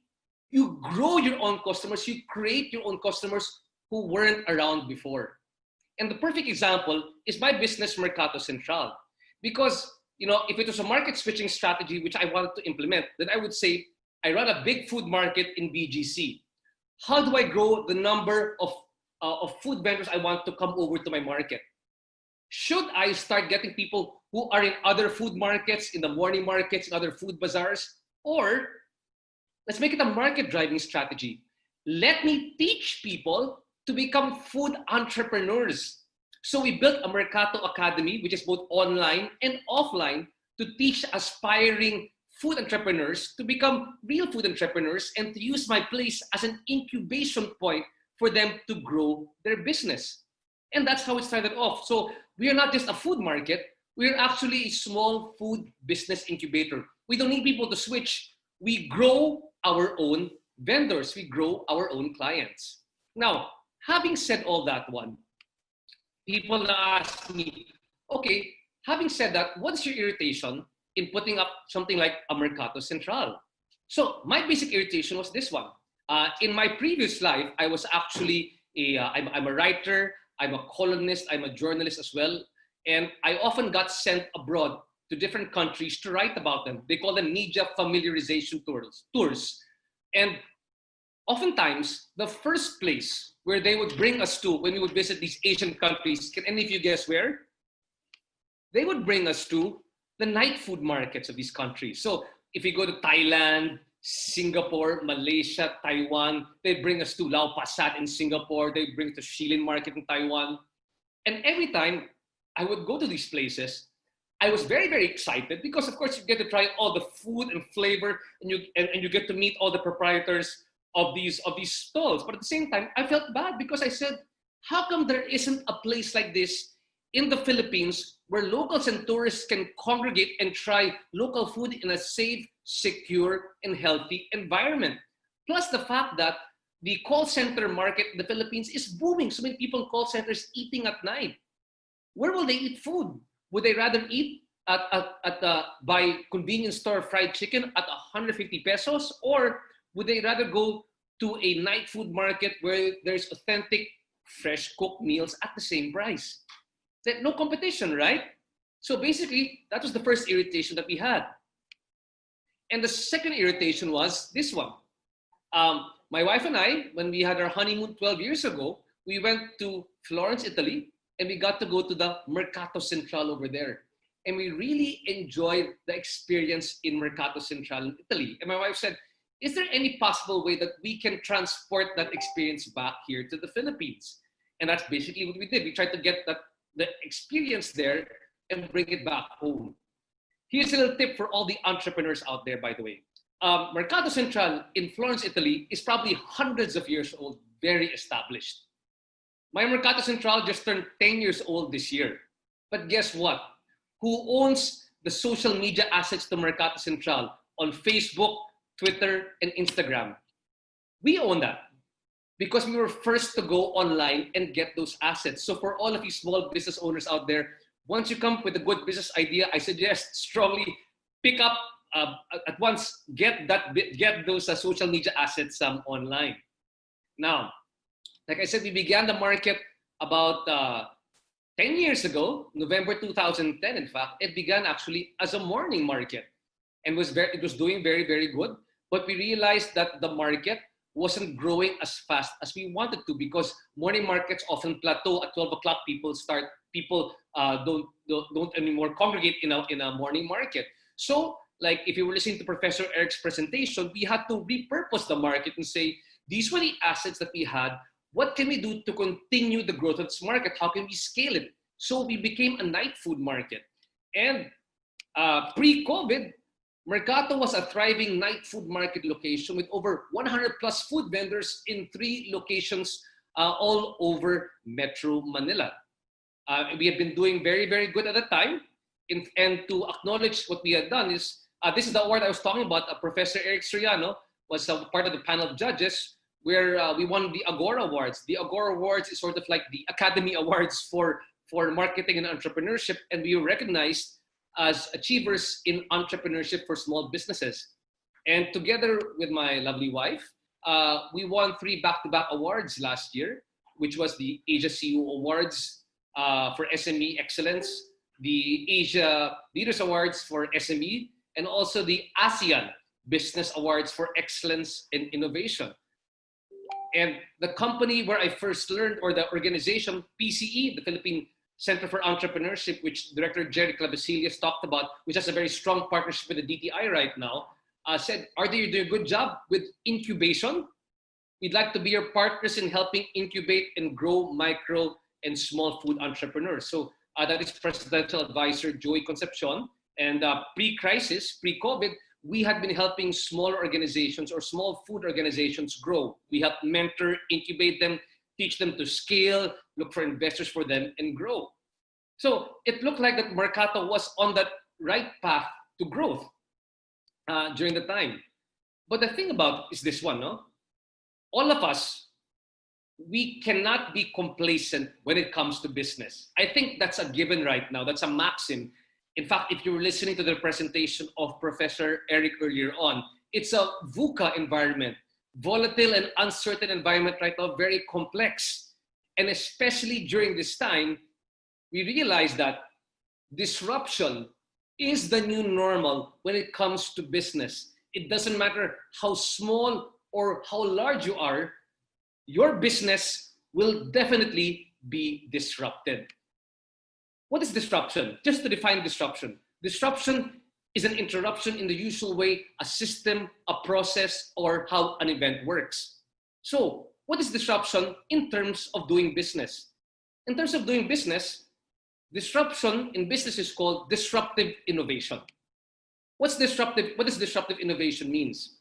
Disruptive innovation is an innovation that creates a new market or value network and disrupts an existing market, displacing established market-leading firms, products, and alliances. And we know many industries that have been disrupted. One of the most basic is our ride-sharing apps.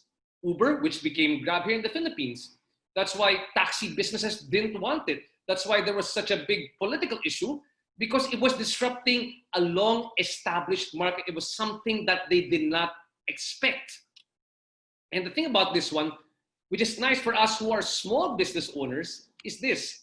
that these disruptive innovations are not produced by companies, but rather by outsiders and entrepreneurs, just like me or you, small business owner. For example, let's take a look at Uber.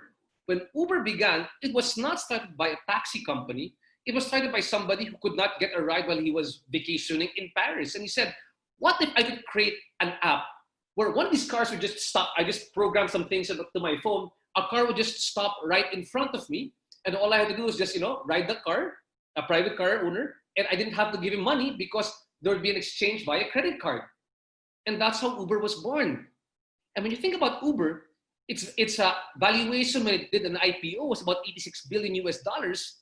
But how many cars did Uber own? Aside from its own self-driving cars, how many cars did Uber own? Zero, right? Airbnb. Who thought of Airbnb? Was it a hotel operator? No. It was somebody who needed to pay the rent for his apartment. So what did he do? During a convention in his near his house, he said, hey, come to my place. It's a bed and breakfast, an air bed and breakfast. You can come here, also have breakfast at the same time. Just apply over here. Then people said, wait, that's a good idea. Can you please add my apartment? Can you add my apartment? Can you add my apartment? So it started growing and growing and growing until it became Airbnb. Airbnb isn't as old as the 100-year-old hotels that you find all over the world. But look at this one. They own 0 hotel rooms, but they're such a big company nowadays. And they weren't established by hotels. Now, look back at your own experience. 10 years ago or 12 years ago, what was the most popular social media app? Di ba Friendster? Oh, who's on Friendster right now? Or maybe 12 to 15 years ago, what was the most popular cell phone brand? Hindi ba Nokia?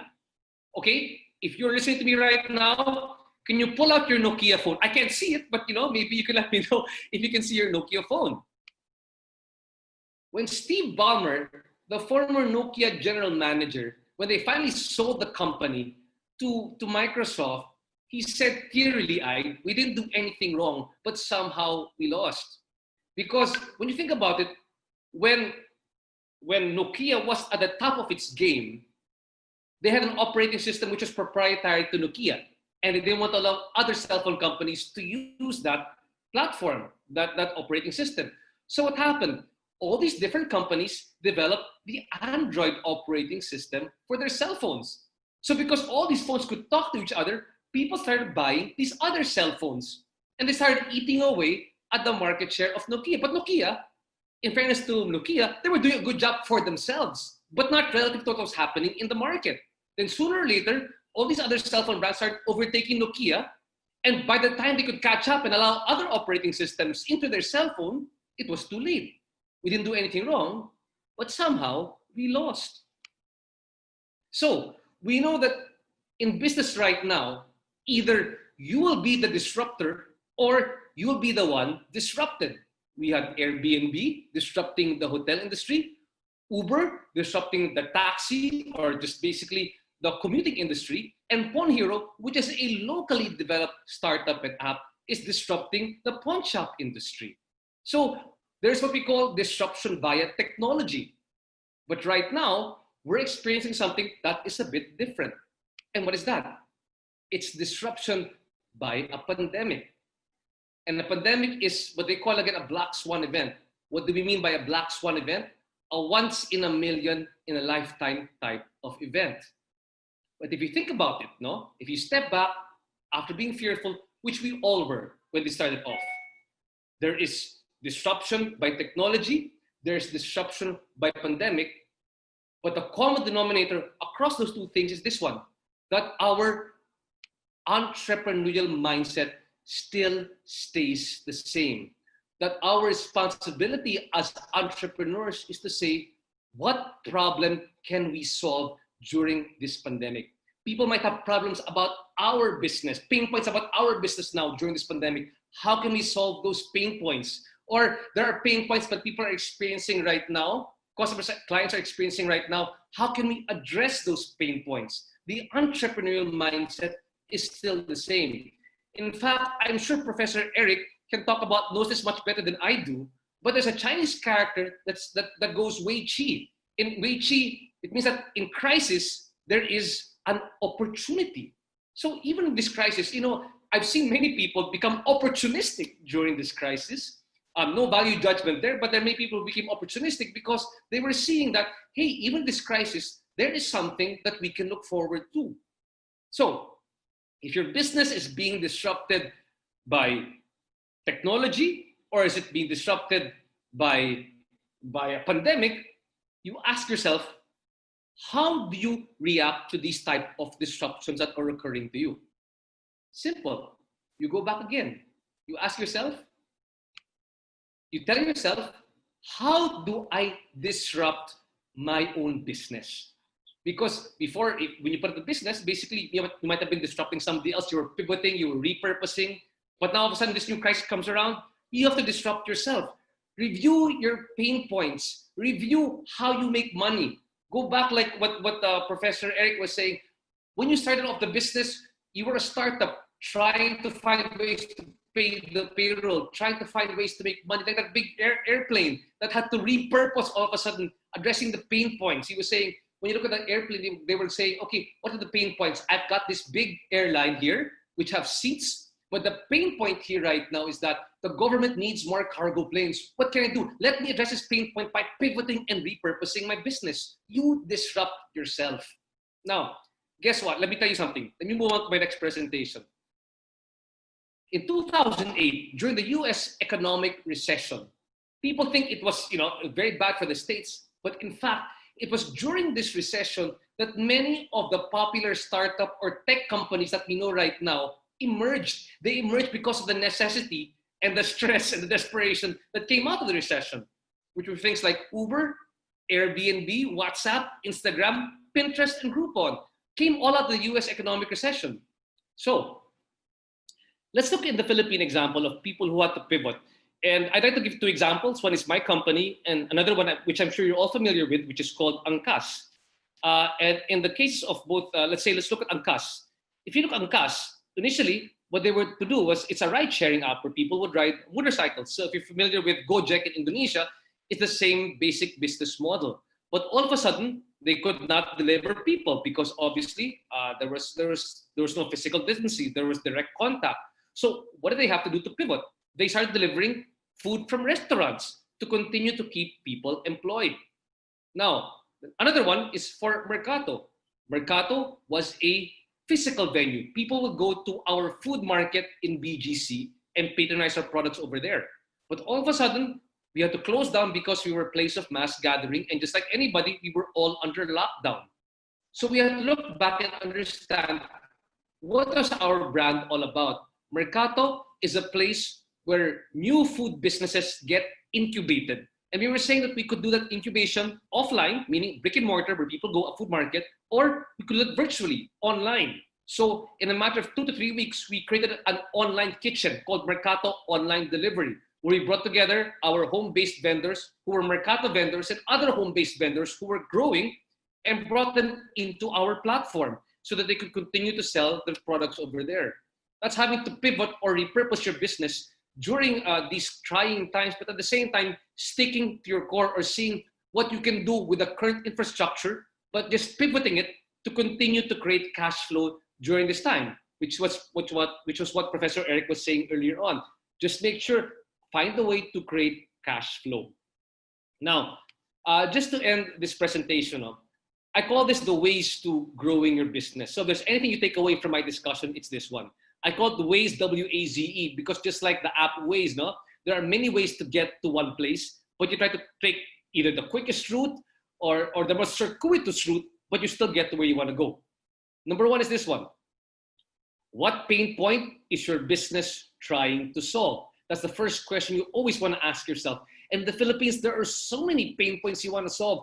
It's just that we have become so thick-skinned, manhid na tayo, because we live in a developing country. We don't realize how many problems we can solve when it comes to agriculture, when it comes to financial inclusion, when it comes to security, when it comes to logistics, when it comes to remittance, so many things that we can actually solve if you think about it. Next one, what we realize nowadays is they often ask us, what is your story? People oftentimes, when they're buying your product, they're not just buying your product, they're also buying the story behind your product. So when people come to us and ask, why should I buy in a Mercato food market versus another place, we say, because what we're doing is we're supporting small food vendors and helping them grow. So there's a story behind your product. Number three, whenever we ask people, what pain point are you trying to solve? When you solve a pain point, you want to ask yourself, how are you solving it in a unique and innovative way? In marketing, we call that your unique selling proposition, your USP. What makes your product, what makes the way that you're solving the problem very unique?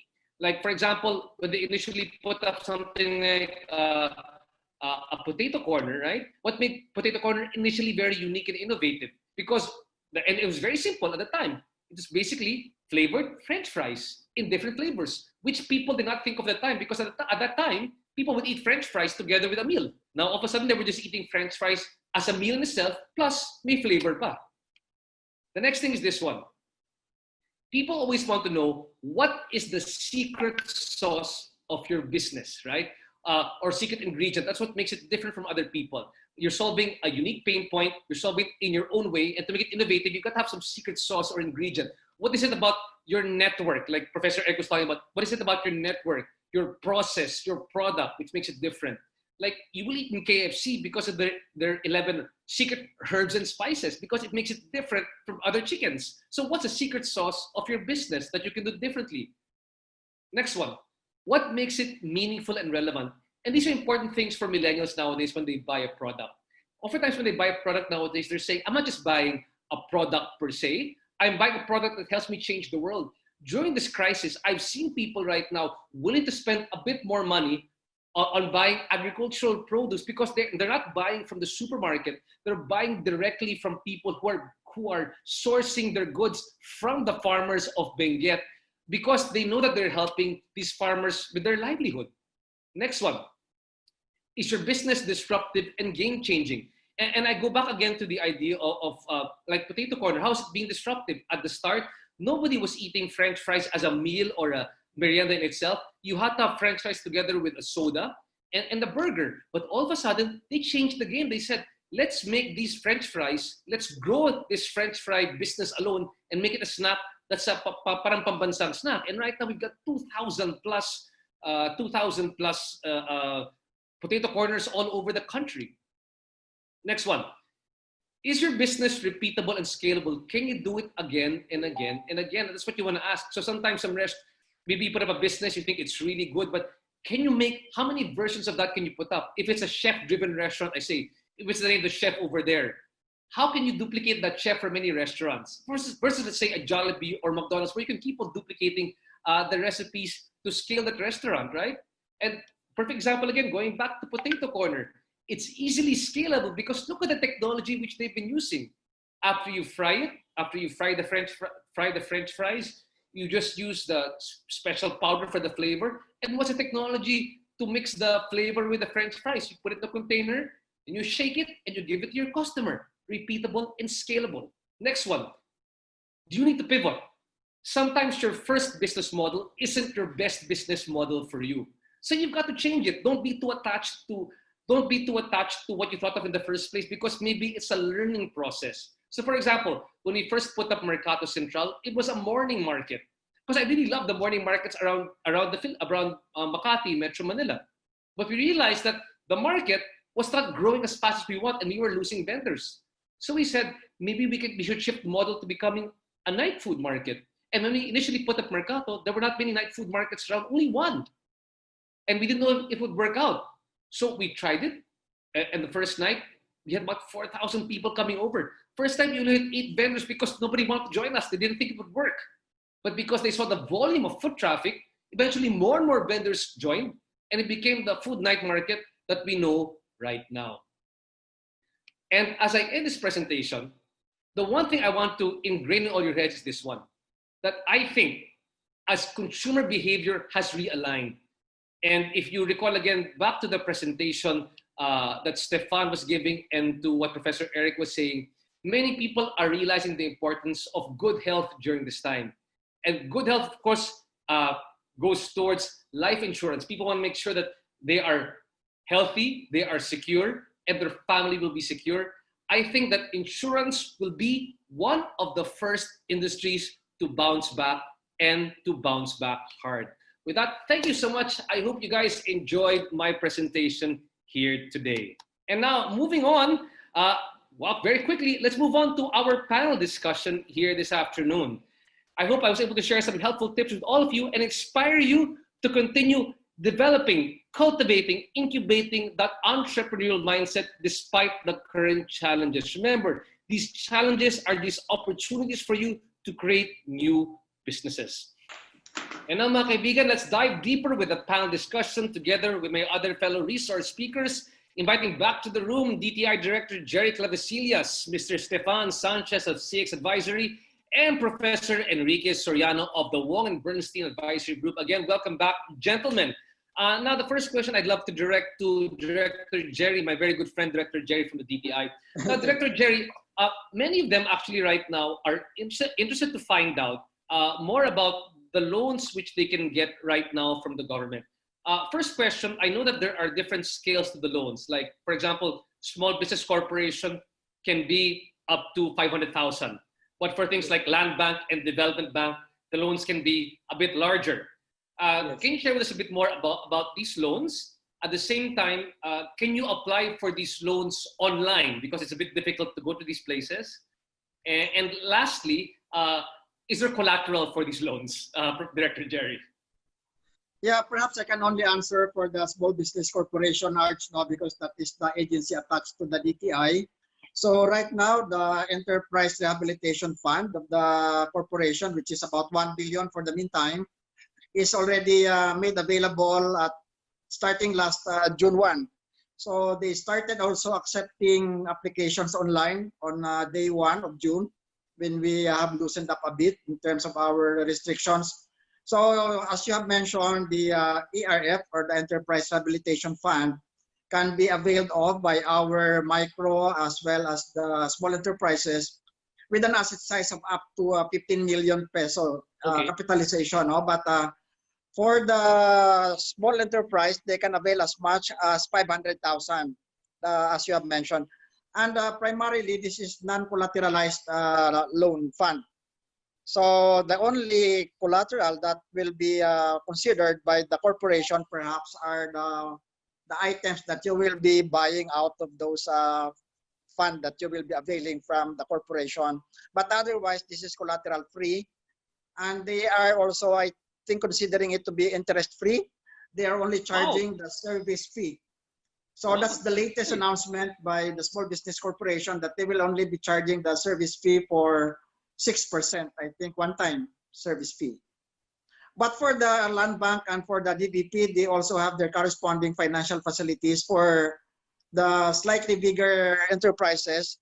And that is also intended for the rehabilitation of their enterprises, which have been adversely affected by the quarantine, as well as the diminishing market for their products as well as services.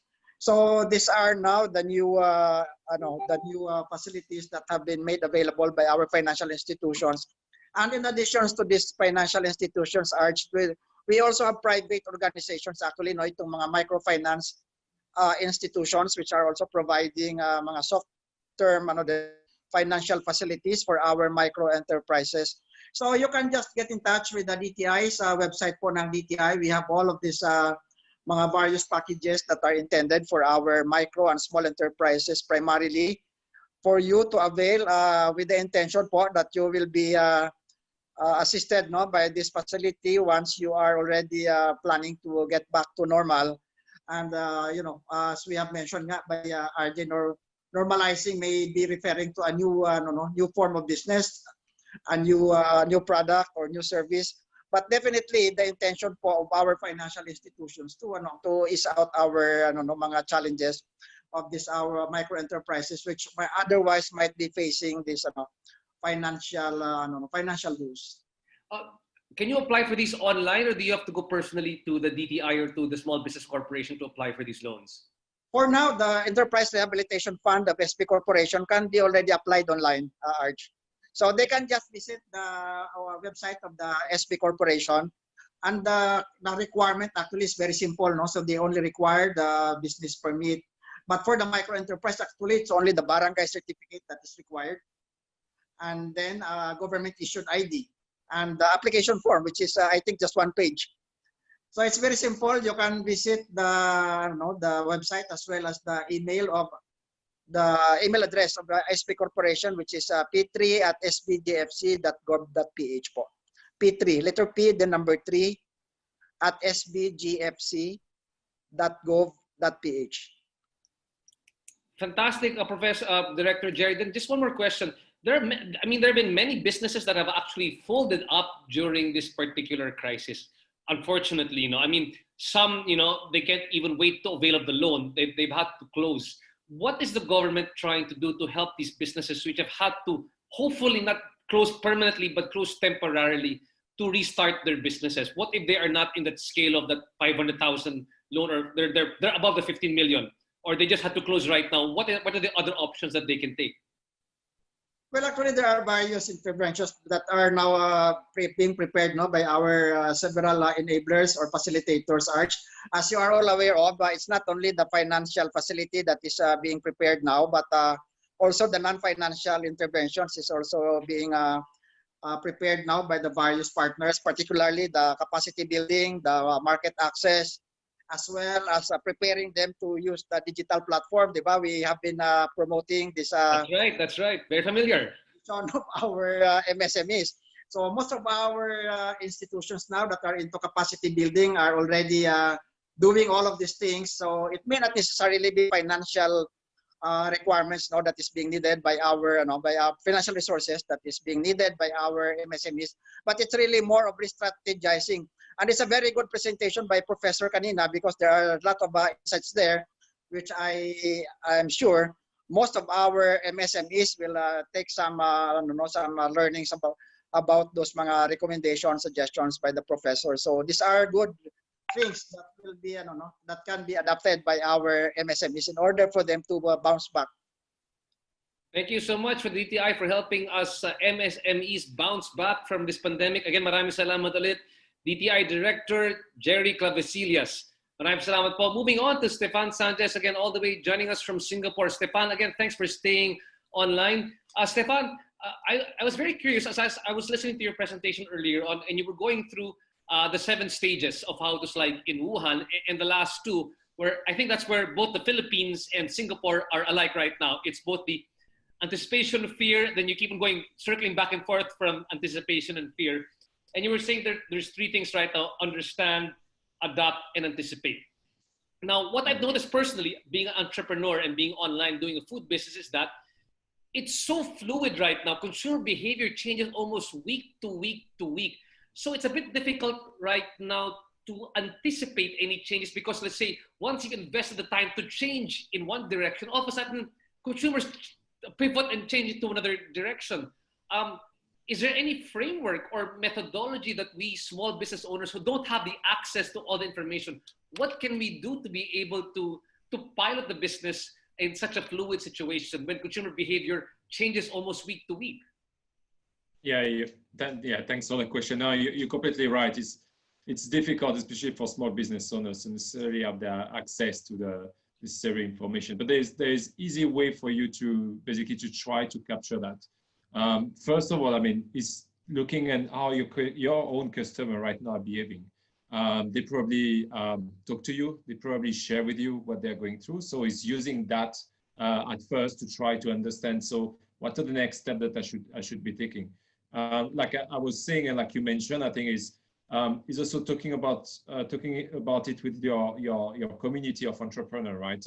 You all are going through the same thing, even if you're going through different, if you are in different industry. I would say that the fluidity of how things are changing, and you said on a weekly basis, actually in China it was changing on a daily basis. Exactly. So exactly. So I guess it's the easiest way for small companies really to try to leverage each other's to really gather that information and really exchange about how you guys are living and are going through that. The other way that you have, which is leveraging technology. Now you can have access for very low cost or no cost to what we call crowdsource. So crowdsource platform can give you access basically to direct feedback from consumer within your market or the market you are selling your product to. in almost in a question of hours. So you can really, like you said, within a few days, really try to, I would say, try ideas or try concept that you have in mind, get quick feedback to say, are they going potentially to be interested for the market, and then refine them, and is the process of basically innovation and adapting, etc. So it's great. What I'm really picking up from you, Stefan, from this discussion is that it's very important for entrepreneurs to network right now, to get the sort of network of what other entrepreneurs are doing in the Philippines. We've got a network like that called Bounce Back, which is a business support group, which was built basically during the crisis. It's a Facebook support group of small entrepreneurs. And really, I think the best thing right now is to keep on reading online what's happening in other countries like Wuhan. What has Wuhan done? What other countries done to recover right now during the crisis, which we've been doing for the restaurant industry. Now, another thing which you brought up is the importance of technology. And very interesting figure here right now. We're seeing that right now we're doing about $3 billion in terms of e-commerce business in the Philippines in 2019. You see an acceleration of that one to 12 billion by 2025, but that it's been accelerated even further by this crisis. Now, for many of the small business owners who aren't yet too familiar with e-commerce or starting off online, and what you've seen from this crisis, what's the best place for them to start bringing their business online? Yeah, and I mean, we have seen that across this region, especially in Southeast Asia, where a lot of the small business basically, I mean, from one day to the other one, basically, we're almost out of business. So there's a lot of basically, and if I look at, it's the case probably in the Philippines and in Singapore and in Malaysia, there's a lot of platform that basically help small business owners. I mean, and we can name them. Grab was one, for example, that very early tried to help small business owners to give them access basically to their platform to be able to sell their product online. So is how do you basically leverage these big players who have all the technology and all the platform in place to help you basically learn and therefore get the early stage fast-tracked during that period. It's all about speed, basically, and it's trial and error. I mean, I guess you will learn along the way, but ultimately, right now is leverage. Is all about leverage. Leverage what a bigger player can offer and how they can help you. And moving forward, you are going to become better at it. Fantastic. So really, right now, same thing here. You just leverage whoever is out there, piggyback on them, try to learn as much as possible, because whether you like it or not, and based on my experience during this ECQ, during this lockdown, you're going to make mistakes, but you've got to make them right now. Exactly. Because the world will change. The world has changed after. You can't think that the world will still be the same before the lockdown and after the lockdown. Yeah. Things are totally different from there. Again, thank you so much again, Stefan Sanchez, all the way from Singapore. Any last words that you'd like to share with our small business owners as they continue to address all the challenges of the COVID-19 pandemic? No, yeah, I mean, it's like we said, I mean, you said it very well. I think right now it's all about keeping the mindset alive and really about being bold and trying. I mean, there's no better time for me in my mind for small business owner to try new things, to, like you said, pivot and innovate. And because anyway, things are changing so fast, it's the best way for you also to learn. So yeah, keep it up, and I mean, it's going to get better anyway in the next few weeks, hopefully. Again, thank you so much, Stefan Sanchez in Singapore. Many thanks. And finally, moving on to Professor Eric Soriano. Professor Eric, I really learned a lot from your presentation, of course. But Professor Eric, I want to step back a bit more, because we've got a variety of business owners from a spectrum of different businesses listening here right now. And referring back to your chart, you showed us over there sort of like the potential winners and losers for this business. And, you know, many of them here actually belong to the service sector, belong to, let's say, travel or tourism or retail. And many of them are in the losing category right now. And they're thinking right now, what do I do? How do I repurpose the business right now? Because you gave a great example for the airline business. But that was really through a lot of, wringing their heads to come up with the correct solution. But is there an easier framework? What can I do right now if I'm a travel agency? Can I repurpose my travel agency into something else? Can I repurpose my retail business to something else? Can I repurpose my people to something else? maybe you've got some suggestions when it comes to these potential loser businesses on how they can change their model, maybe change their industry, but sort of keep the business infrastructure in place. That's a good question. I actually learned from your presentation, RJ. Thank you. One good example would be, say, the hotel industry. Huge hit. And I had a client before, until now, and they were also practically decimated. So instead of just simply stepping back and do nothing while the asset deteriorates, we initiated a full campaign. What does this full campaign mean? We literally activated our sales team to start selling vouchers that can be good for a year. Mm-hmm.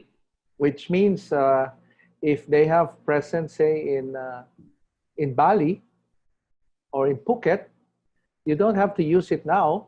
You can pre-book it, and it will be valid for the next 12 months.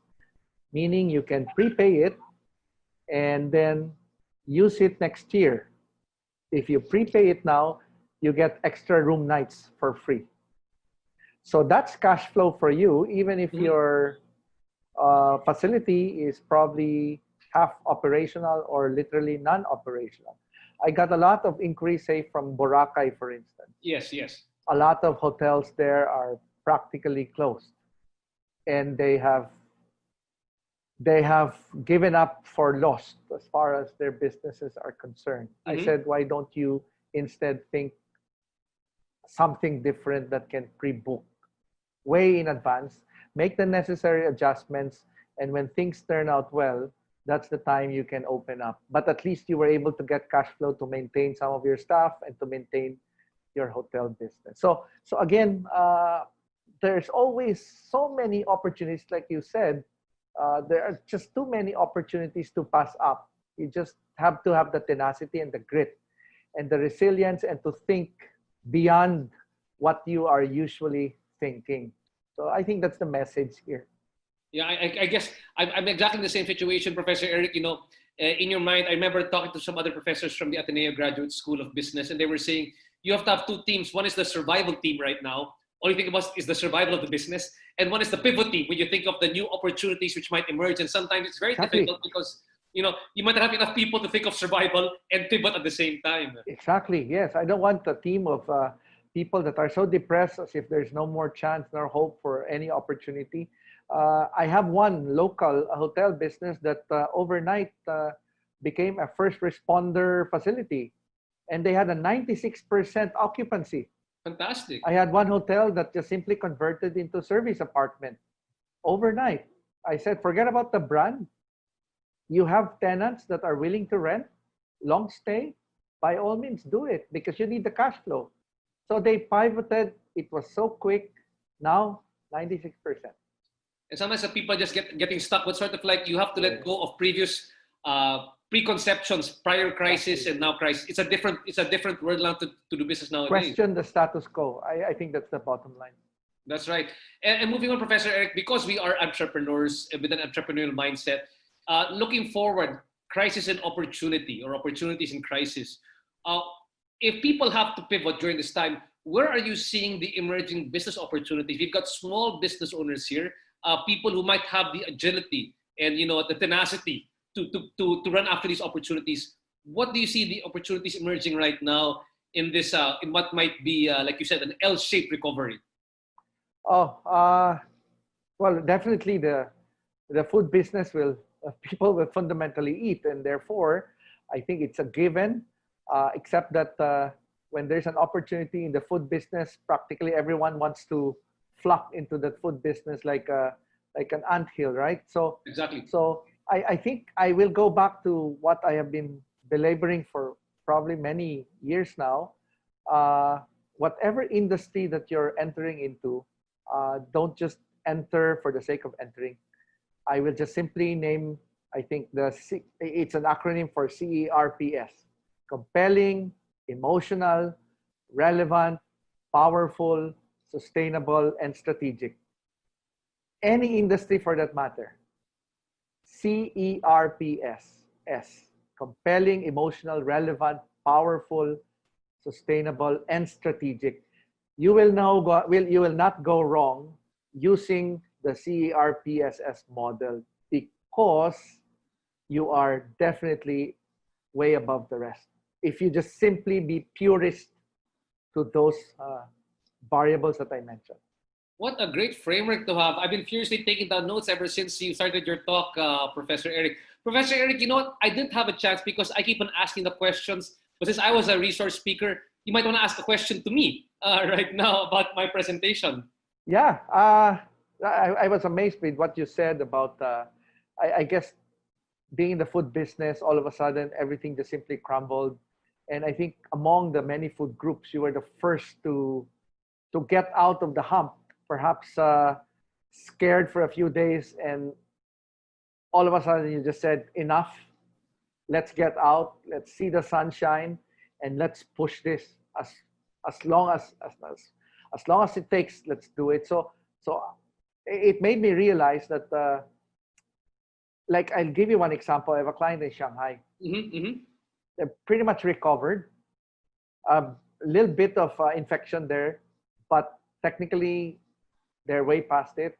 Now they have shifted to revitalizing the economy. So now they've pushed for, and this is connected to your business, RJ, night commerce, which is night commerce. Night, gabi. Yes, night commerce, nocturnal economy, as they call it. Getting these people out of their homes and experience what nighttime is all about. Yes. So food, the malls are open just to revitalize an economy where possibly the daytime would not have delivered. But they're now going to double the economy by boosting demand in the evening. Again, this is not a Shanghai phenomena. This happened many years in Singapore. When the Singaporeans did a polling of what else can we do to rev up the economy, here comes some smart Alex from the government said, hey, we did the statistic that a big chunk of our market are transient. These are businessmen who will have meetings in the day, no time to go to Lau Pa Sat, and they will sleep at night. There's nothing to watch. There's nothing to do. So what happened? The F1, the first nighttime economic driver. Second, then they need the research. When Australians come, they just are bored with the daytime life of Singaporeans. They love the nighttime. So let's extend the night market. So from sundown, sun up, they created a new burst of revenue streams in the evening. So these are things that are not unique. The Shanghai model, they just simply patterned it probably 10 years ago from a Singaporean model, and vice versa. So in your case, for instance, you have a great opportunity to boost demand, to boost economy by creating a nocturnal economy, which technically is almost zero in any given economy. So that is a reinforcement for you, right? So again, looking at the Singapore and the Shanghai model, your model could be a wonderful jump off to create more economic activity at the time when we need it most. So that's why I admire your presentation, that you're basically a lone wolf. I think your competitors have probably disappeared, and you've decided to be an aggregator and become a facility that will house more entrepreneurs. So effectively, you're creating an economy in your own little way. Exactly. And it's growing.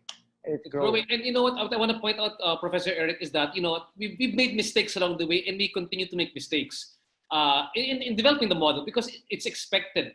But the idea is that, you know, I like what Joey Concepcion said the other day when we interviewed him for Go Negosyo. Sometimes, you got to close some businesses and fight another day. I mean, it's just the realization that, if it's not going to be if it's going to be too much trouble to keep it around, that's okay. Shut it down. It's just ego now at this point. I mean, if you can survive, take your losses. It's okay. But the benefit of us being here is that you have to keep the new ideas flowing in your head. Because it's like a shark. It's a shark looking for new opportunities. And when this closed down, I saw so many other opportunities that can also emerge from this one opportunity. But like Stefan said, you've got to keep your eyes open. You've got to be in that network. You've got to crowdsource. And all these ideas came about because for 4 weeks straight, I've been moderating and hosting all these different things. So all these ideas have been coming to me left and right. So again, thank you so much, Professor Eric Soriano of Wong & Bernstein. Really appreciate your presence. Thank you to all the speakers who have joined us here today. Thanks so much to our good friends from Sun Life here as well. We really appreciate you listening.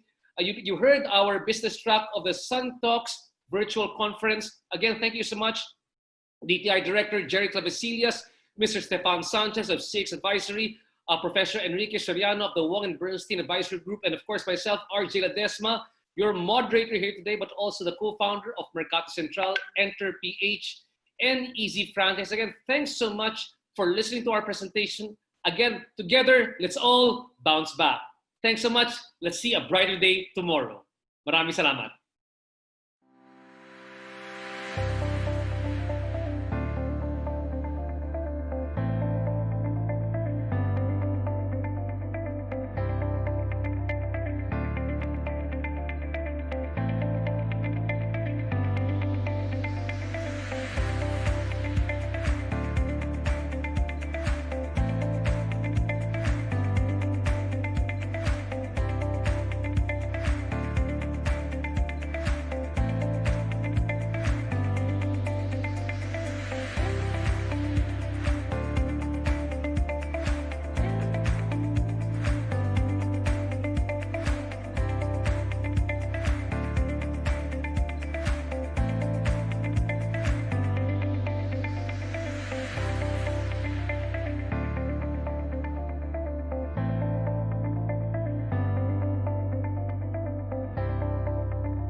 We've all got people who we live for.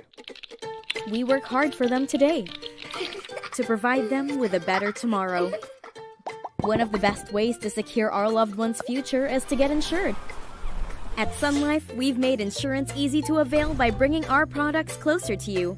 Now, you can get insured via Lazada in just a few steps. Meet Sun Life Deals. Digital, easy, affordable life insurance. This is the Sun Life Armor Suite.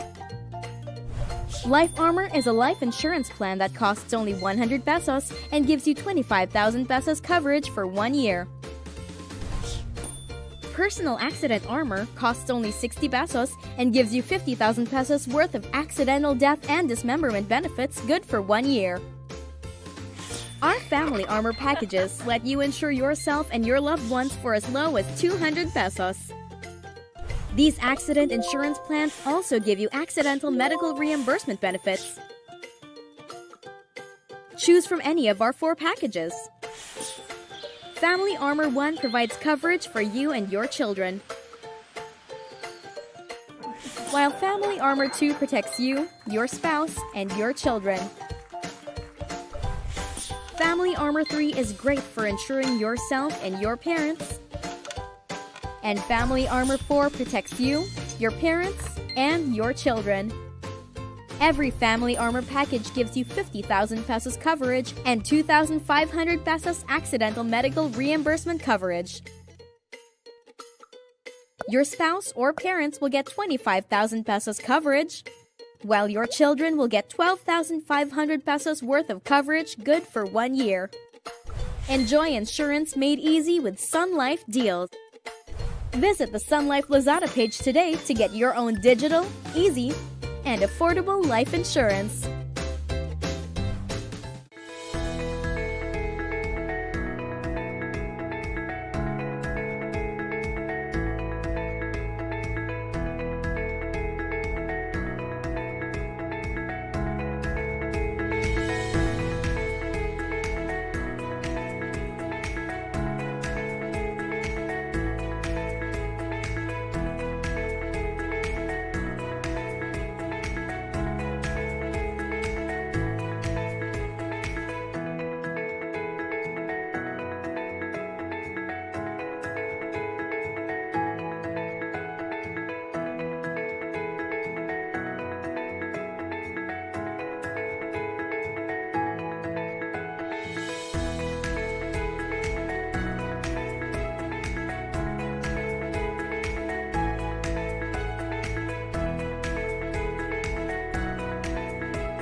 We've all got people who we live for.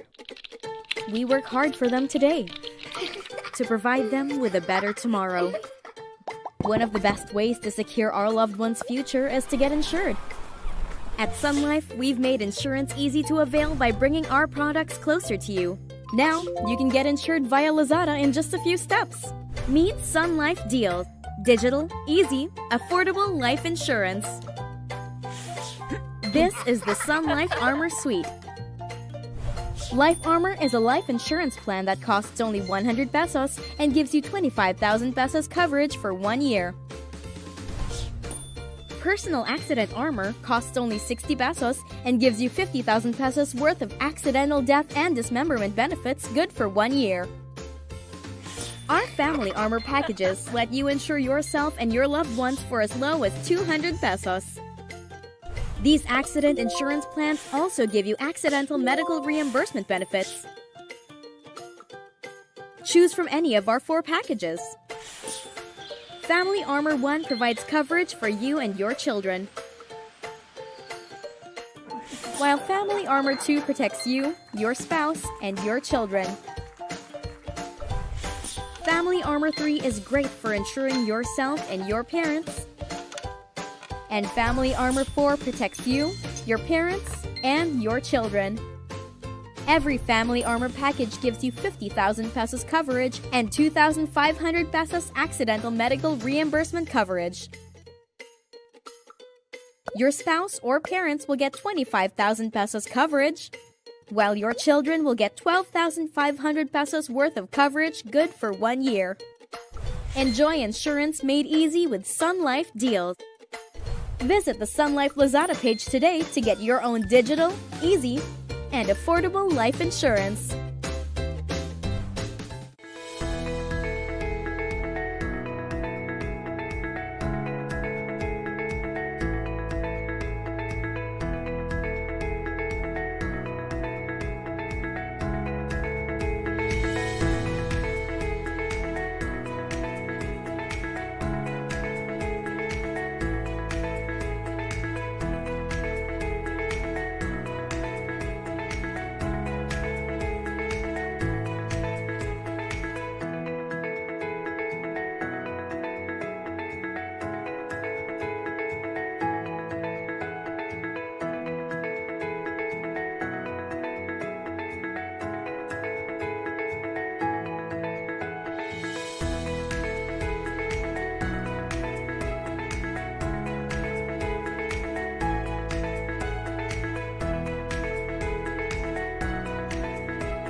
We've all got people who we live for. We work hard for them today to provide them with a better tomorrow. One of the best ways to secure our loved one's future is to get insured. At Sun Life, we've made insurance easy to avail by bringing our products closer to you. Now, you can get insured via Lazada in just a few steps. Meet Sun Life Deals. Digital, easy, affordable life insurance. This is the Sun Life Armor Suite. Life Armor is a life insurance plan that costs only 100 pesos and gives you 25,000 pesos coverage for 1 year.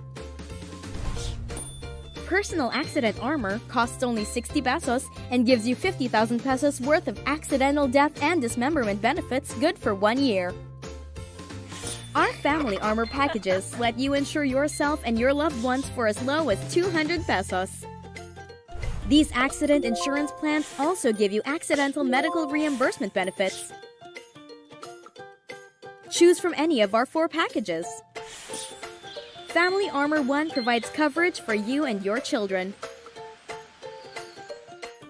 while Family Armor 2 protects you, your spouse, and your children. Family Armor 3 is great for insuring yourself and your parents. And Family Armor 4 protects you, your parents, and your children. Every Family Armor package gives you 50,000 pesos coverage and 2,500 pesos accidental medical reimbursement coverage.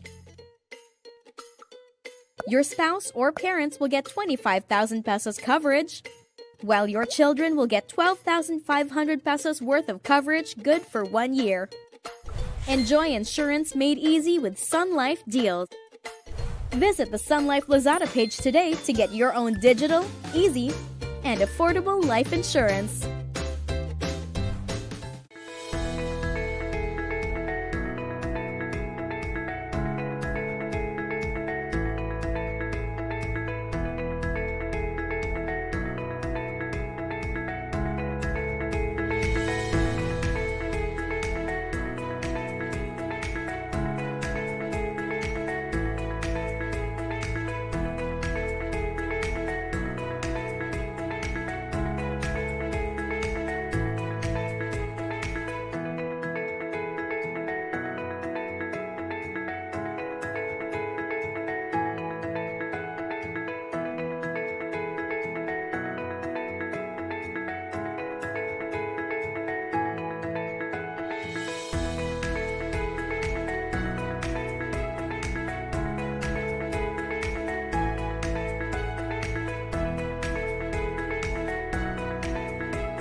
We've all got people who we live for. We work hard for them today to provide them with a better tomorrow. One of the best ways to secure our loved one's future is to get insured. At Sun Life, we've made insurance easy to avail by bringing our products closer to you. Now, you can get insured via Lazada in just a few steps. Meet Sun Life Deals. Digital, easy, affordable life insurance. This is the Sun Life Armor Suite. Life Armor is a life insurance plan that costs only 100 pesos and gives you 25,000 pesos coverage for 1 year. Personal Accident Armor costs only 60 pesos and gives you 50,000 pesos worth of accidental death and dismemberment benefits good for 1 year. Our Family Armor packages let you insure yourself and your loved ones for as low as 200 pesos.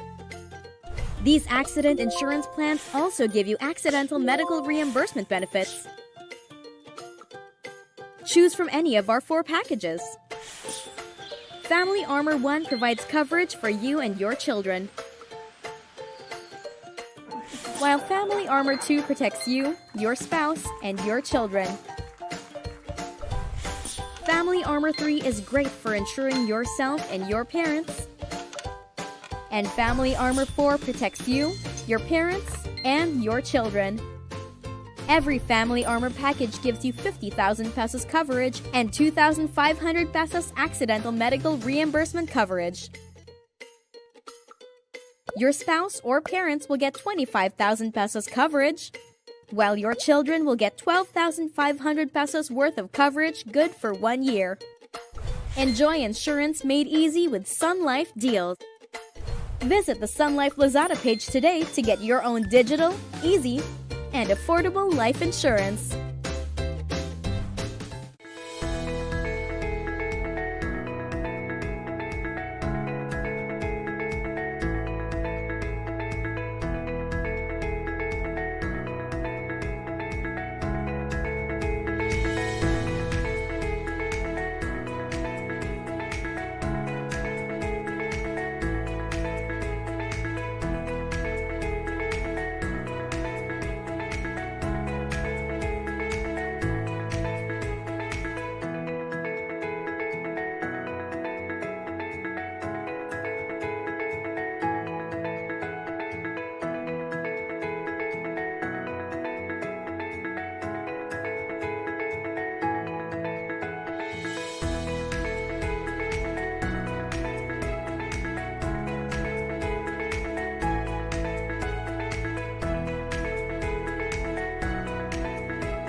We've all got people who we live for.